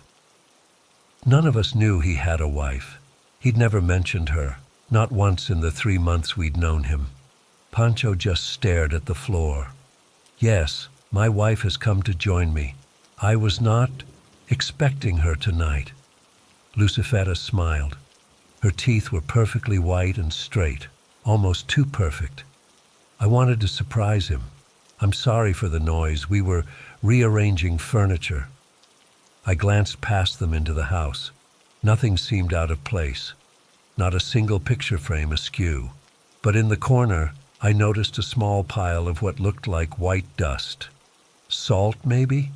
It had been swept to the side like someone had hurriedly cleaned it up. We left them alone that night, but things were never the same after that. Pancho stopped coming to community gatherings. He no longer worked in his garden or shared his fruit. The few times I saw him, he looked thinner, almost sickly, with dark circles under his eyes. Lucifeta, on the other hand, was everywhere. She'd walk through the neighborhood in these flowing dresses, always smiling, always stopping to chat with people. But something about her made my skin crawl. When she talked to you, it felt like she was cataloging your weaknesses. About 2 weeks after she appeared, the stories started. Teresa, the old lady who lived next to Pancho, came to my house one morning, visibly shaking. She crossed herself before telling me what she'd seen the previous night. "I couldn't sleep because of my arthritis," she whispered, clutching her rosary. "I was by my window when I saw her, Lucifeta. She climbed out of their bedroom window, not the door, just slithered out like her bones were made of water." Teresa described how Lucifeta had stood in the yard, looking up at the moon. Then, slowly, her body had begun to change. Her spine curved, her limbs twisted, and within moments, where the woman had stood, was now a large black dog. The dog had trotted off toward the highway. I didn't want to believe it. I told Teresa she probably dozed off and had a nightmare. But deep down, I felt this cold certainty that she was telling the truth. Then the chicken theft started. People reported finding their coops broken into, chickens missing or just parts of them left behind. And always people mentioned seeing a black dog slinking away. The word spread quickly in our small community. Nagual, a shapeshifter, a witch who could take animal form. I'd heard stories about naguals growing up. My grandmother used to warn us about them, witches who made pacts with dark forces to gain the power to transform into animals. They stole livestock, caused illness, brought misfortune wherever they went. I'm not a superstitious person. At least, I wasn't then. But I started noticing things that were hard to explain rationally. Children in the neighborhood began getting sick with strange fevers. Farm animals died without apparent cause.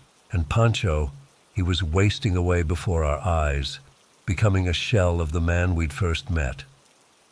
Then came the truck, a black pickup, shiny and expensive, with tinted windows so dark you couldn't see who was driving.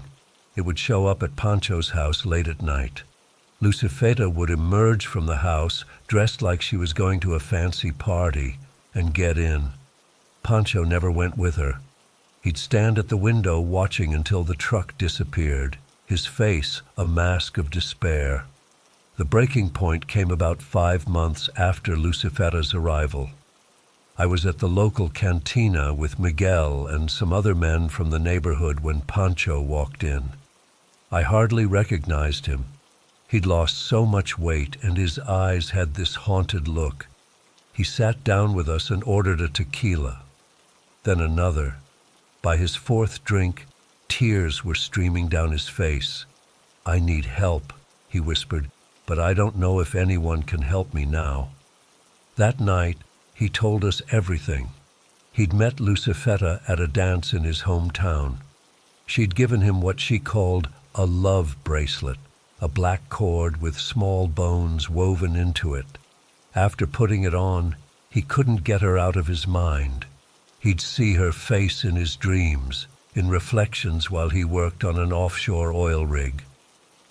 One night on the rig, he'd woken to find her standing at the foot of his bed. But it wasn't really her.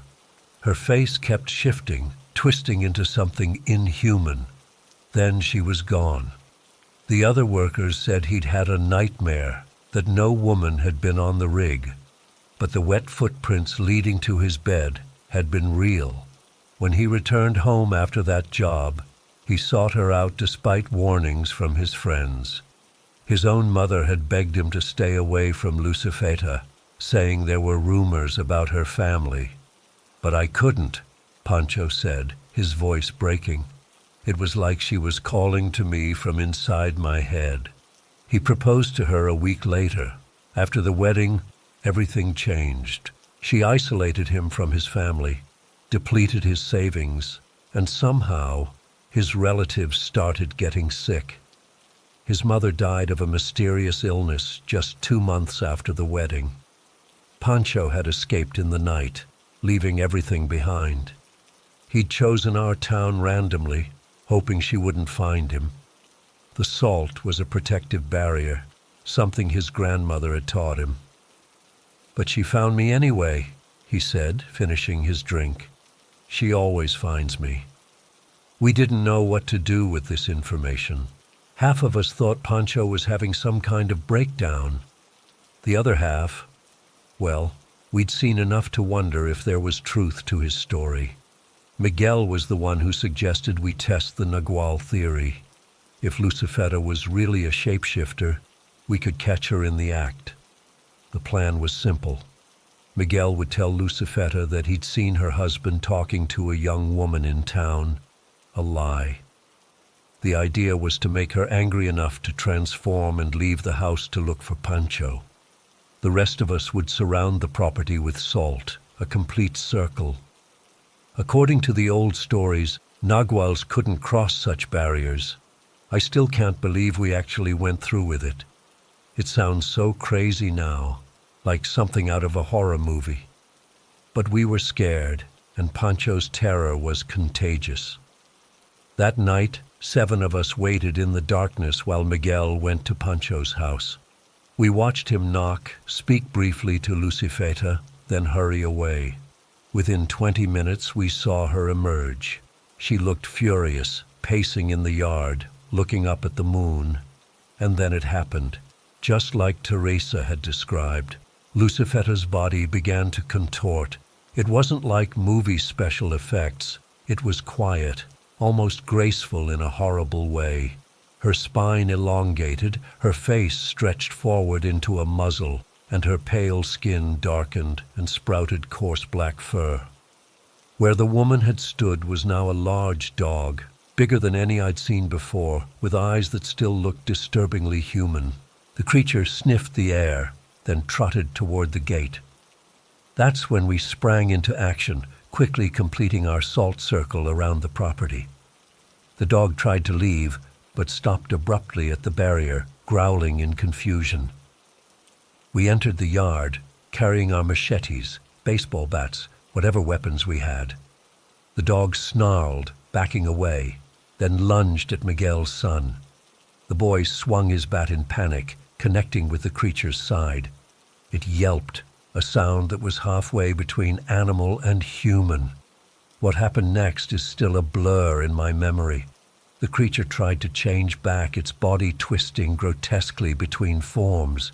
We kept striking, driven by fear and adrenaline. There was blood, so much blood, and a smell like burning hair and rotten eggs. Finally, it lay still, not fully dog, not fully human, but something in between.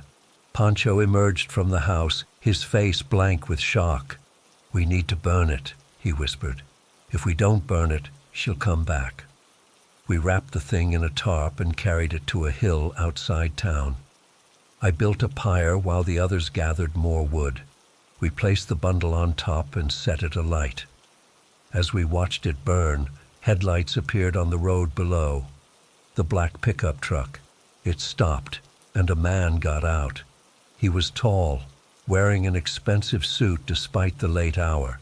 He stood watching us, smoking a cigarette, his face impossible to make out in the darkness. He didn't approach or speak. After a few minutes, he got back in his truck and drove away. I don't remember much about the days that followed. Pancho became even worse after that night. Jumpy, anxious, drinking heavily. He claimed he could still hear Lucifeta whispering to him at night. About a month later, his sister came and took him away. I've never heard from him again. The house stands empty now. Nobody will buy it or rent it. People say it's marked, that the witchcraft left permanent scars on the property. Sometimes at night, people claim they hear a woman's laughter coming from inside, or a dog growling. Others swear they've heard chanting, like someone casting spells. I moved away 6 months after everything happened. I couldn't stand being there anymore, seeing that empty house, remembering what we'd done. But it doesn't matter how far I go. She follows me in my dreams. Sometimes I wake up to find black dog hairs on my pillow, though I don't own a pet. Twice I've found small piles of salt swept into the corners of my bedroom with no idea how they got there. And last week, I saw the black truck parked outside my apartment building, just sitting there, engine running. When I gathered the courage to look out again, it was gone. I don't know what Lucifeta was. I don't know if we killed her that night or just her physical form. All I know is that I don't feel free of her. None of us who were there that night do. Miguel emails me sometimes. He says his son still wakes up screaming. I'm telling this story not because I expect anyone to believe it, but because I need someone to know what happened. Sometimes I think if I die with this secret, she'll be waiting for me on the other side. So that's it. That's what happened in that small town 6 years ago. If you ever find yourself in rural Mexico and come across a house that no one will talk about, with chains on the gate and salt on the threshold, just keep walking. Some doors shouldn't be opened. Some stories shouldn't be heard. And if you ever meet someone who offers you a bracelet woven with small bones, run. Run as fast and as far as you can.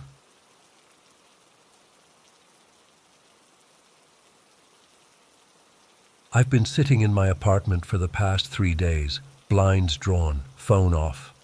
I can't sleep, can't eat. I keep looking at these photos and trying to make sense of what happened. I'm writing this down because I need to tell someone, and I can't go to the police. Not with what I found on my camera. They'd lock me up forever. It all started last Monday. I woke up in my tent at a campsite in the Appalachians, about 2 hours from where I work in Charlotte. Everything felt normal, peaceful. The air was crisp, birds were chirping, and I felt better than I had in months. I'd gone there to clear my head after my doctor suggested some time away might help with the anxiety and stress I'd been dealing with. I packed up my gear, feeling accomplished. The weekend alone had done me good. I remembered setting up my tent, hiking a few trails, cooking simple meals on my portable stove, and taking photos of the landscape. Nothing unusual, just a solo camping trip to reconnect with myself and nature. The drive home was uneventful. I stopped for gas, grabbed a coffee, and made it back to my apartment by early afternoon. I unpacked, threw my dirty clothes in the hamper, and took a hot shower. It felt good to be home, but I was dreading going back to work the next day. That's when I decided to look through the photos I'd taken. I have this habit of reviewing my trip photos right away to relive the experience before it fades. I plugged my camera into my laptop and opened the first folder. What I saw made my blood run cold. The first image showed me standing in front of my tent, smiling. But I wasn't alone. There were 6 other people with me. 6 people I had no memory of meeting, let alone camping with. Their faces were wrong. Not exactly blurry, but distorted, like when you move during a long exposure shot. All except one woman who stood right next to me, her arm wrapped around my waist like we were intimate. She had dark hair and was wearing a red jacket. Something about her seemed vaguely familiar, but I couldn't place her. I stared at the photo, trying to make sense of it.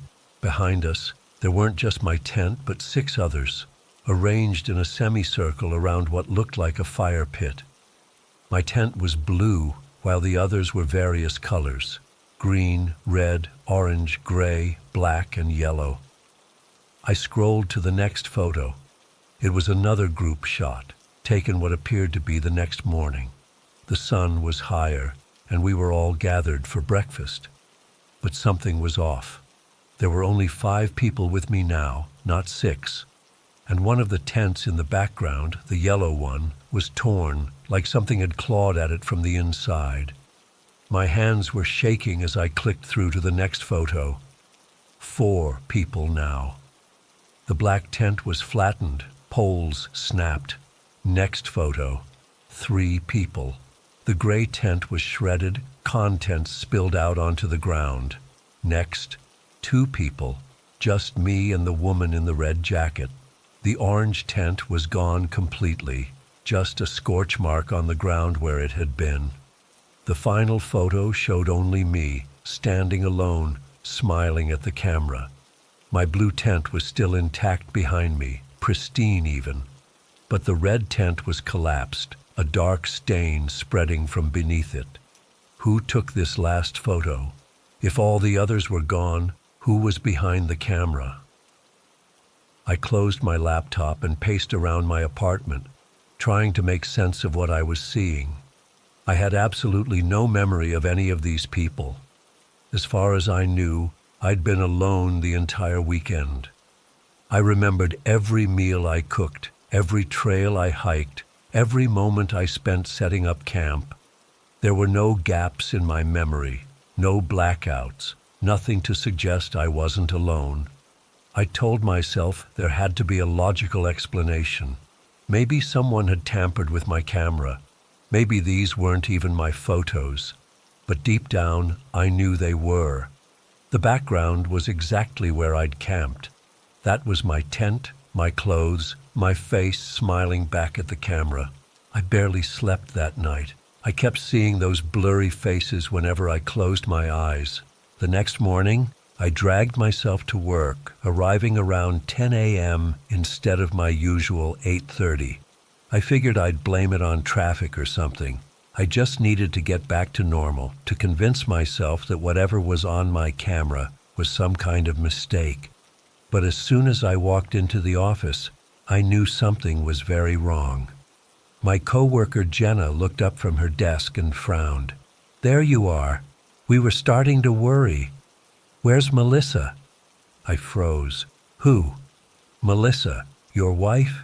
You guys went on that management retreat together this weekend, right? The whole team was there." My mouth went dry. "Management retreat?" Jenna's frown deepened. "Yeah, the team building thing in the mountains. You, Melissa, Dave, Karen, Tom, and Sarah from HR. Darren organized it. You've been talking about it for weeks." I felt dizzy. Those names. 6 people, 6 tents, 6 faces I couldn't remember. "Are you okay?" Jenna asked, looking concerned. "You look like you've seen a ghost." "I'm fine," I managed to say. "Just tired from the drive back." I walked to my desk in a daze. Everything looked normal, except for one thing, a framed photo I didn't recognize. I picked it up with trembling hands. It was us, the same group from the first photo on my camera. Me, the woman who must be Melissa, and 5 others, all with clear faces this time. We were standing in front of our tents, smiling. A team-building retreat, a management retreat. I recognize them now. Dave from accounting, Karen from marketing, Tom, my supervisor, Sarah from HR, and Darren, the VP who'd been promoted last month. But I still had no memory of going on this trip with them. No memory of a wife named Melissa. I'd been single for years. I must have looked sick because Jenna came over with a cup of water. "Seriously, are you okay? Where's Melissa? She's usually in by now." She's not feeling well," I lied. "I think she caught something over the weekend." Jenna nodded sympathetically. "The others aren't in either.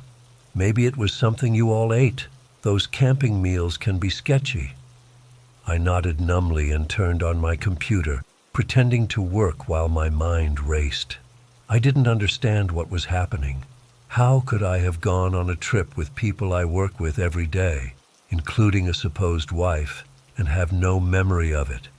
And why didn't my photos match the one on my desk? During lunch, I went to my car and pulled out my camera again. I needed to look at those photos one more time to make sure I hadn't imagined it all. The first photo was still the same, me with 6 people with blurry faces, but now I knew who they were supposed to be. I scrolled through the progression again, watching as one by one they disappeared from the photos while their tents became damaged or destroyed. But when I got to the final photo, the one that had shown just me standing alone, I noticed something I hadn't seen before. I zoomed in on the trees behind me. There were 6 bodies hanging from branches, their heads bent at unnatural angles. I dropped the camera and vomited right there in my car. When I could breathe again, I forced myself to look one more time. 6 bodies, 6 colleagues, including the woman in the red jacket, Melissa, my supposed wife. Someone else had taken these photos. Someone had documented whatever happened at that campsite, and somehow I had returned alone, with no memory of what happened to my colleagues. I drove straight home and packed a bag. I couldn't stay in town, not with 6 of my co-workers missing and me somehow involved. The police would be looking for them soon. They'd want to talk to me, and what could I say? That I went camping alone, but somehow came back from a management retreat where everyone disappeared? that I have a wife I can't remember. I keep thinking about those damaged tents, the progression of disappearances, the bodies in the trees. What did I do, or what was done to me? Why can't I remember any of it? I'm writing this from a motel off the highway heading west. I brought the camera and the framed photo with me. I don't know why. Evidence, maybe. Or maybe I'm hoping they'll somehow help me remember. Sometimes I think I catch glimpses of memories, a laugh around a campfire, the smell of coffee brewing in the morning, someone's hand on my shoulder. But they're gone before I can grab hold of them. The strangest thing is the woman, Melissa. I should remember a wife, right? But the harder I try to picture her, the more her face blurs in my mind, just like in that first photo. Last night, I woke up at 3 a.m., sweating and shaking. I dreamed I was back at the campsite, watching as someone, me, moved from tent to tent. I couldn't see what was happening inside, but I heard muffled sounds, pleading, then silence. In my dream, I stood outside the red tent last. When I pulled back the flap, Melissa was inside, looking up at me with tears in her eyes. "You don't have to do this," she said in my dream. "We can get you help." Then I woke up. I don't know what's real anymore. Did I do something horrible to these people?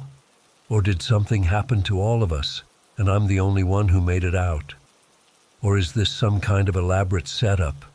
The only thing I know for sure is that 6 people are missing, and I'm somehow connected to their disappearance. And someone took those photos. Photos that tell a story I can't remember living. I keep thinking about my tent in the photos, how it remained perfect while the others were destroyed, how I'm still here while they're gone. I don't know if I'll ever understand what happened during that weekend in the mountains. I don't know if I want to, but I can feel something chasing me, something dark and hungry that won't stop until it finishes what it started. If you're reading this and you hear about 6 missing executives from Charlotte, don't believe what they say about me. I don't remember what happened. I really don't. But sometimes when I close my eyes, I can see those bodies hanging from the trees. And sometimes I feel like someone's watching me, taking photos, documenting whatever comes next.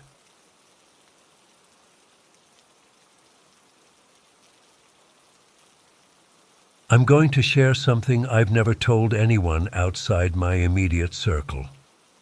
I've been debating whether to post this for weeks, but I need to get this off my chest, and maybe it'll help someone else who lives in an isolated area like I do. 3 years ago, I inherited my great-aunt Mabel's property deep in the Appalachian Mountains. It's about 80 acres of dense forest with a small cabin that sits about half a mile from the nearest dirt road. The nearest neighbor is 5 miles away, and the closest town is a 45-minute drive. When I first moved here, I thought the isolation would be good for me. I needed to get away from everything, and this seemed perfect. The first 6 months were uneventful. I fixed up the cabin, explored the land, set up trail cameras to track the wildlife, and generally enjoyed the peace and quiet. I even started hunting to supplement my food supplies. That's when things started happening. I remember the first incident clearly. It was a cool October afternoon, and I was tracking a deer I'd spotted earlier. I'm not an expert hunter by any means, but I knew enough to follow tracks and move quietly. I had been following this deer for maybe an hour when I realized something wasn't right. The sun was starting to set, and I should have been heading east toward my cabin, but somehow I kept ending up at the same twisted oak tree. At first I thought I was just being stupid and getting turned around in unfamiliar territory. I pulled out my compass, got my bearings, and set off again. 30 minutes later, I was back at the same damn tree. My heart started racing. I knew this wasn't normal. I had my compass, I knew these woods, and yet something was forcing me to walk in circles. That's when I heard it, this weird, high-pitched humming sound, almost like someone was singing, but not quite human. It seemed to come from all directions at once. I spun around looking for the source, but saw nothing, just trees and shadows growing longer as the sun set. My head felt foggy, like I couldn't think straight. I tried to focus on my compass, but the needle was spinning wildly. That's when I remembered something my great-aunt had mentioned once, something about walkers that could disorient travelers. I dismissed it as old superstition, but standing there unable to find my way home despite knowing exactly where I wasn't so sure anymore. I was panicking now. The sun was almost gone, and being in these woods at night without proper gear was dangerous, even without whatever was happening to me. In desperation, I tilted my head to one side, pressing my ear against my shoulder. I don't know why I did it. Maybe some instinct or half-remembered advice, but suddenly everything shifted. The disorientation lessened, and I could see a faint path I hadn't noticed before. Keeping my head tilted like that, I started walking again, ignoring my compass and following my gut. 20 minutes later, I stumbled out into the clearing where my cabin stood. I've never been so relieved to see that old building. Once inside, I locked every door and window and sat with my rifle across my lap until morning.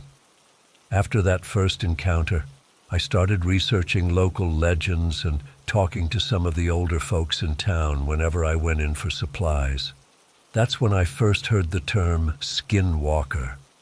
The descriptions varied, but the common thread was a being that could take animal form, disorient its prey, and mimic voices to lure people deeper into the woods.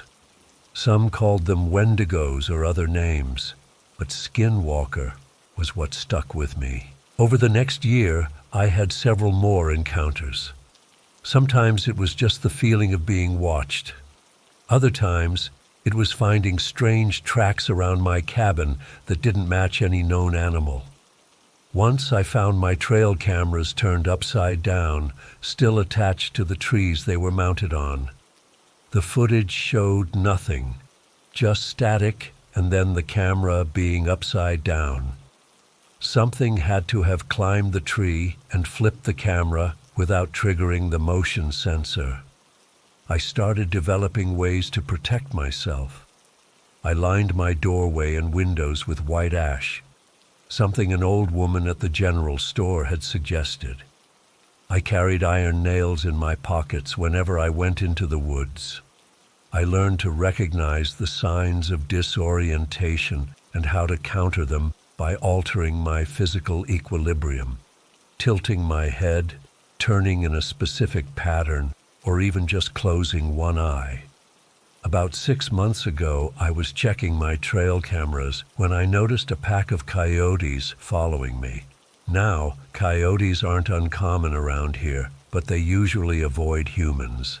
These ones kept their distance, but were definitely trailing me.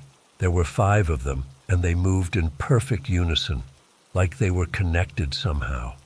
When I stopped, they stopped. When I moved, they moved. I made it back to the cabin safely that day, but the coyotes continued to show up on my trail cameras over the next few weeks. Always the same pack, always watching my cabin from just inside the tree line. I knew they weren't normal coyotes. The way they looked at the camera, it was too aware, too intentional. I started setting traps around my property. Not killing traps, just small cages and snares coated with white ash.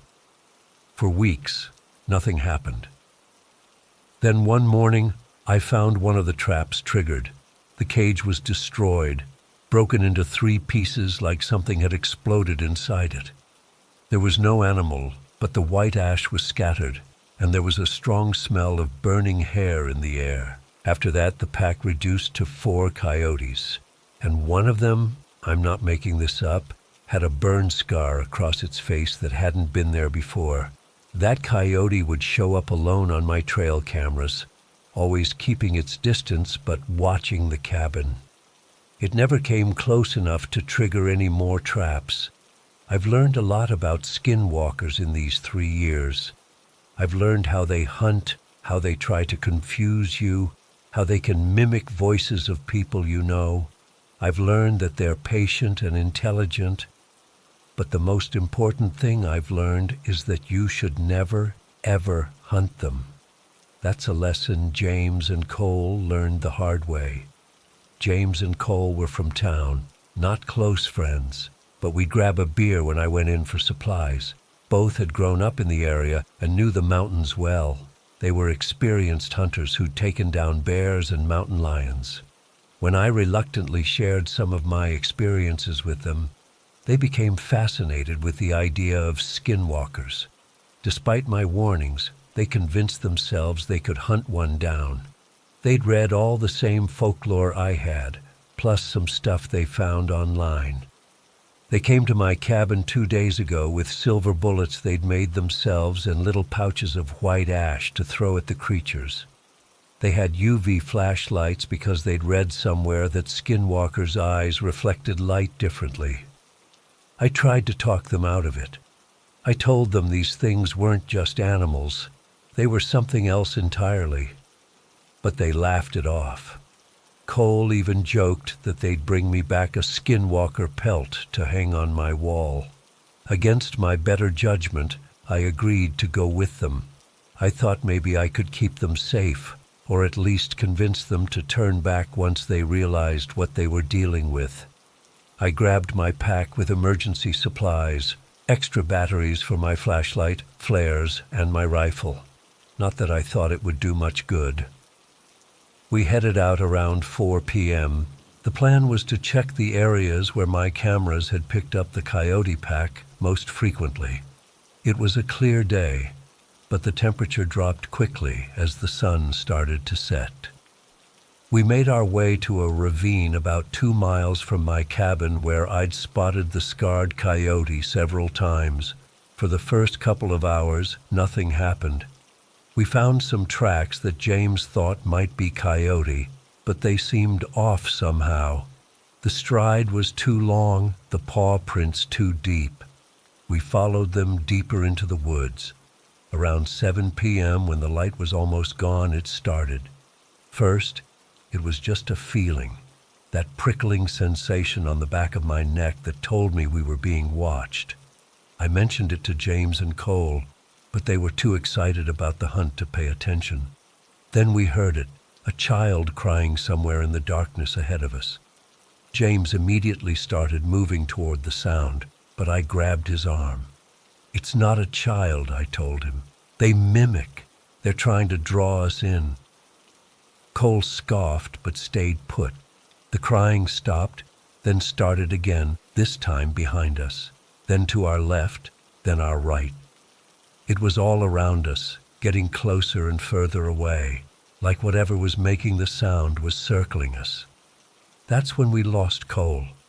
1 minute he was right beside us, and the next he was gone. No sound, no struggle, just gone.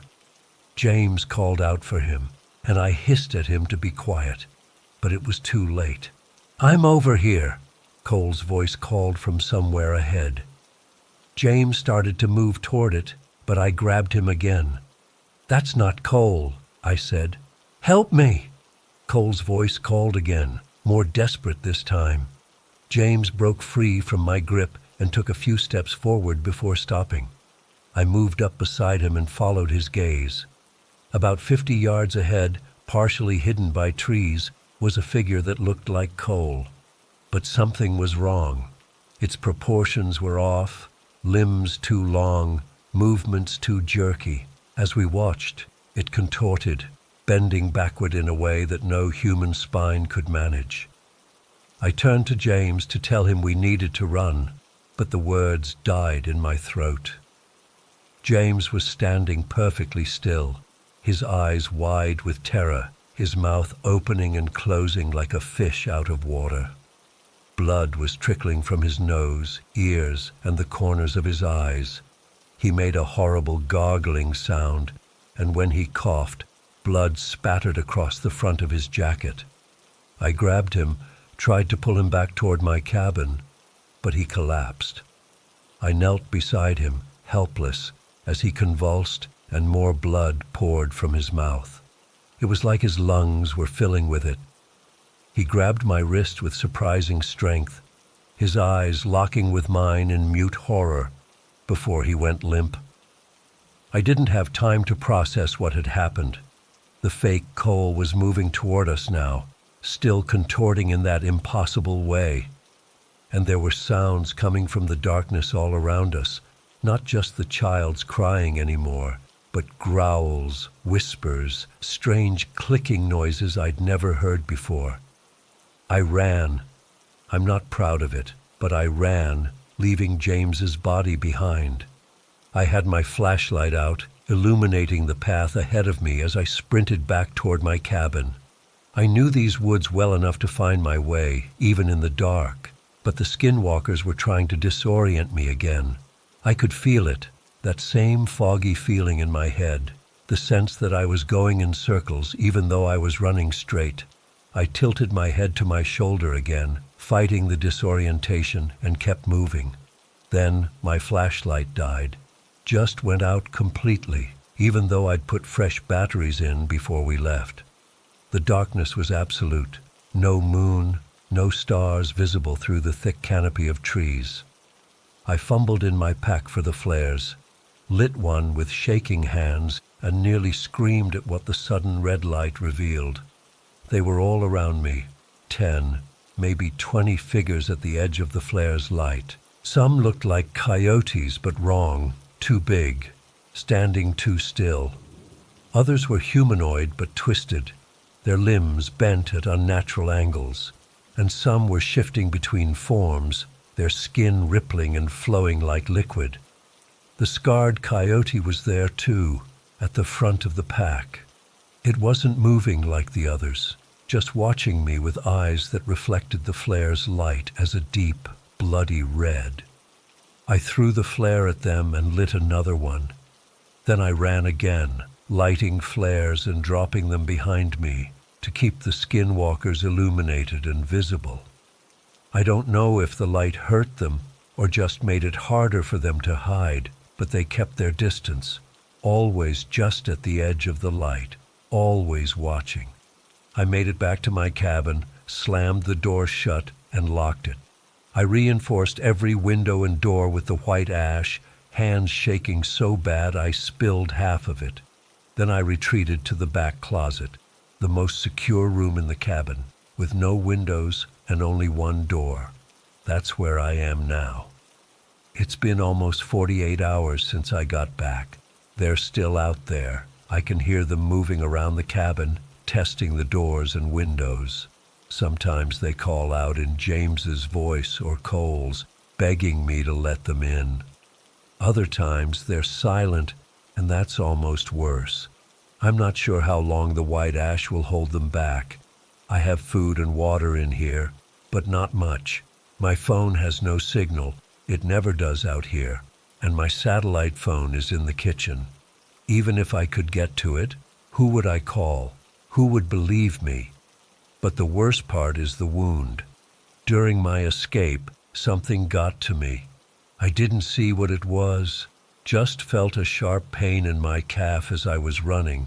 I thought it was a branch or thorn at first, but when I checked it in the closet, I knew it was a bite. It doesn't look like any animal bite I've ever seen. The puncture marks are too neat, too evenly spaced. The wound isn't healing. It's leaking a thick black fluid that doesn't look like blood. The skin around it is turning gray, and I can't feel my foot anymore. I think I'm dying. I think the bite is changing me somehow. I can hear them scratching at the walls now, getting closer. The white ash must be weakening, or maybe they found another way in. I wish I'd never agreed to go hunting with James and Cole. I wish I'd never told them about the skinwalkers. Some things should be left alone, observed from a distance, but never engaged. That was my mistake. If you're reading this and you've encountered something similar, please listen to me. Don't hunt them. Don't try to fight them. Just learn how to avoid them, how to counter their tricks, and how to coexist. Because if you make them your enemy, they'll never stop coming for you. The scratching is at the closet door now. I don't have much time left. Remember what I said about tilting your head if you feel disoriented in the woods. Remember the white ash. Remember that they can mimic voices. And whatever you do, don't hunt the skinwalkers. They're the predators, not you. I'm still trying to make sense of what happened last month. I haven't slept properly since, and I've moved out of that house. Nolan thinks I'm overreacting, but he wasn't there for the worst of it. I don't care if people think I'm crazy. I know what I experienced. It started on a Tuesday evening when Nolan texted me about finding something awesome behind the strip mall on Oak Ridge Drive. Nolan and I have always been into collecting weird stuff. Vintage electronics, strange artwork, oddities from estate sales. Our apartment looked like a cross between a thrift store and a museum of curiosities, which drove our other roommates crazy sometimes. I drove over to meet him, and when I pulled into the back lot, I spotted him standing next to a dumpster with this huge grin on his face. 3 white mannequins were propped against the wall, the kind you see in department stores. But these were different. They weren't the glossy, perfect kind. They were older, with a matte finish, slightly discolored from age, and had these really detailed faces with faint expressions. 1 female, 2 male. "Dude, some boutique must have closed down," Nolan said, already loading one into his truck. "They're just throwing these away." I helped him load the other 2, feeling weirdly excited. Our apartment had plenty of unusual decorations, but never anything this size or this strange.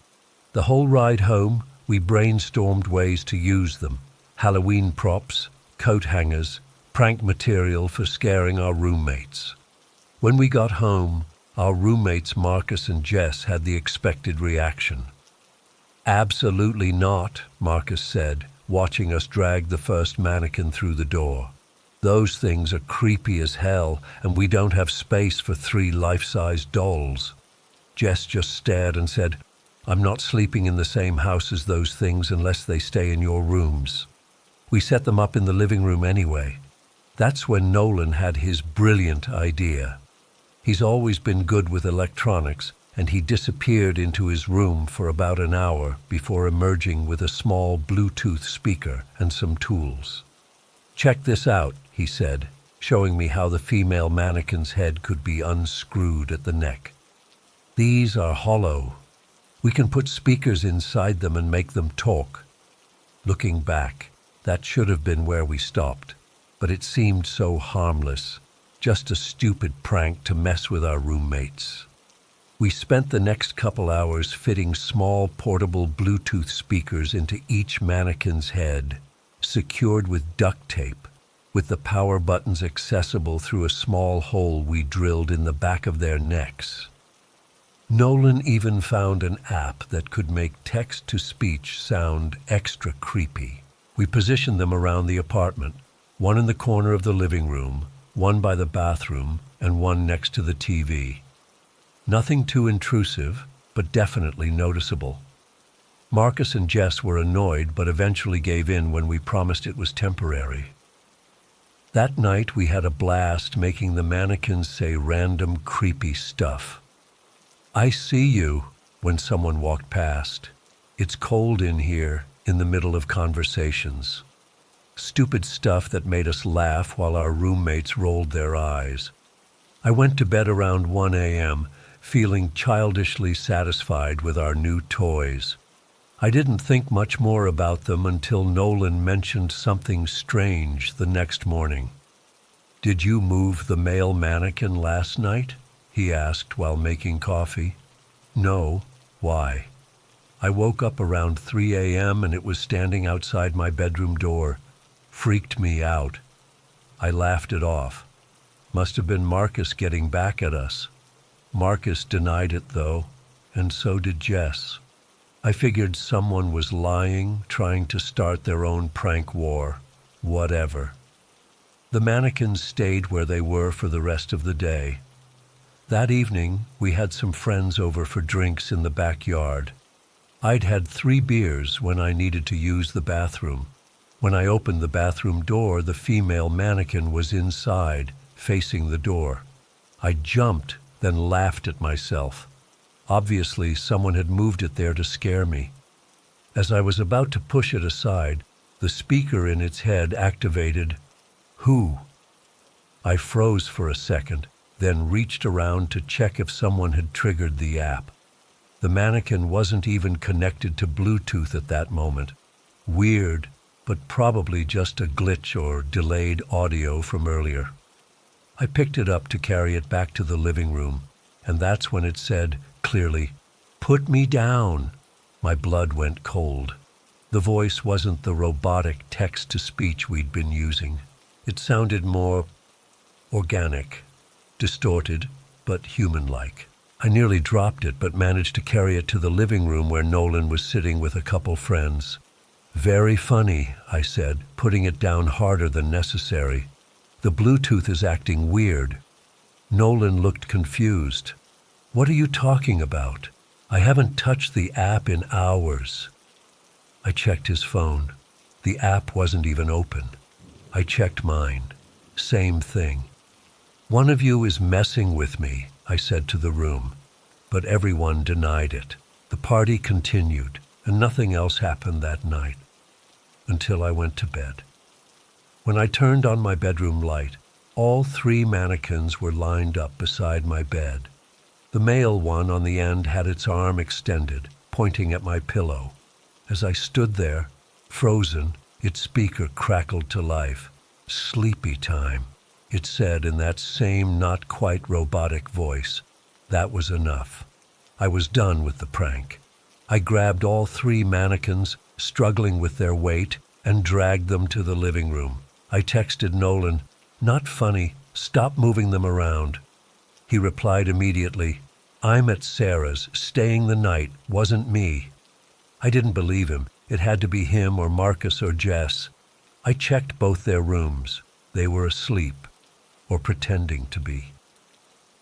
I was too tired and buzzed to care anymore, so I went back to bed, making sure to lock my door this time. The next morning, I woke up to a voice saying, "Rise and shine." The female mannequin was at the foot of my bed. Someone had drawn a smiley face on it with black marker. My door was still locked from the inside. I'm not ashamed to admit I yelled. Marcus came running and looked as confused as I was. "Dude, I swear I didn't put that there." I believed him. The look of genuine shock on his face couldn't be faked. I grabbed the mannequin and carried it outside, where I found the other 2 arranged around our backyard fire pit, beer cans positioned in their hands as if they'd been drinking all night. I stood there staring, trying to make sense of it. That's when I snapped. I went to the garage, grabbed a baseball bat, and started smashing them. The hollow plastic cracked easily, pieces flying everywhere. I kept going until they were in fragments. Marcus and Jess came outside, watching silently as I stuffed the broken pieces into trash bags. "They're possessed or something," I said, knowing how crazy I sounded. I drove the bags to an alley a few blocks away and dumped them in a dumpster. I felt ridiculous, but also relieved. Whatever weird prank this was, it was over, except it wasn't. I came home, showered, and tried to calm down. About an hour later, Jess started screaming from the backyard. I ran outside and froze. All 3 mannequins were back at the fire pit. in the exact same positions as before. But now they were crudely repaired with silver duct tape holding their shattered pieces together. And the faces, all three had frowning faces drawn on them, replacing the single smiley face from earlier. No one was claiming responsibility. Nolan had just gotten home and seemed genuinely shocked. Marcus and Jess were terrified. None of our friends had keys to the house. There was no logical explanation. Something in me broke at that moment. I ran to the garage, grabbed a gas can we used for the lawnmower, and doused all three mannequins. Marcus was yelling at me to stop, but I wasn't listening. I lit a match and threw it. The fire was immediate and intense. The plastic melted and bubbled, giving off thick black smoke. We all stood there watching until there was nothing left but charred, twisted lumps of melted plastic fused to the concrete. "There," I said, my voice shaking. "It's done." I went inside to wash my hands. The house was quiet. Everyone was still in the backyard, staring at the mess I'd made. I was in the bathroom when I heard a voice from the living room. Hot. Just that one word. Hot. I turned slowly. The living room was dark, but I could make out three shapes. Humanoid shapes, still smoking, charred black, standing in a row, facing me. I've never moved so fast in my life. I ran to my bedroom, slammed the door, and pushed my dresser against it. I could hear them moving outside, slow, dragging footsteps, then scratching at my door. "Sleepy time," they said in unison over and over. "Sleepy time, sleepy time." I called Nolan, screaming into the phone. He thought I was having some kind of breakdown. By the time he got to my door, the voices and scratching had stopped. He pushed the door open, with some effort because of the dresser, and showed me the empty hallway. "There's nothing here, man," he said. "You're freaking out over nothing." I made him check the whole house. The mannequins, or what was left of them, were still in the backyard, melted into unrecognizable lumps. Nothing was in the living room. Nothing was in the hallway. But I know what I heard. I know what I saw. I moved out the next day, stayed in a hotel until I found a new place. Nolan thinks I had some kind of episode. Marcus and Jess just avoid talking about it. No one believes me. I still don't have an explanation. I've researched haunted objects, cursed items, everything I can think of. Nothing makes sense. Sometimes I wonder if I imagined it all, but then I remember the voice saying "hot" and those charred figures in my living room, and I know it was real. The strangest part? Nolan says the mannequins disappeared from our backyard the day after I left. The melted plastic lumps were just gone. No explanation. They took them to a dumpster, he claims, but won't say where. I drive by that house sometimes, late at night, and sometimes through the windows I swear I can see three white figures standing in the living room, perfectly still. I don't stop. I don't look too closely, and I definitely don't collect strange things from dumpsters anymore.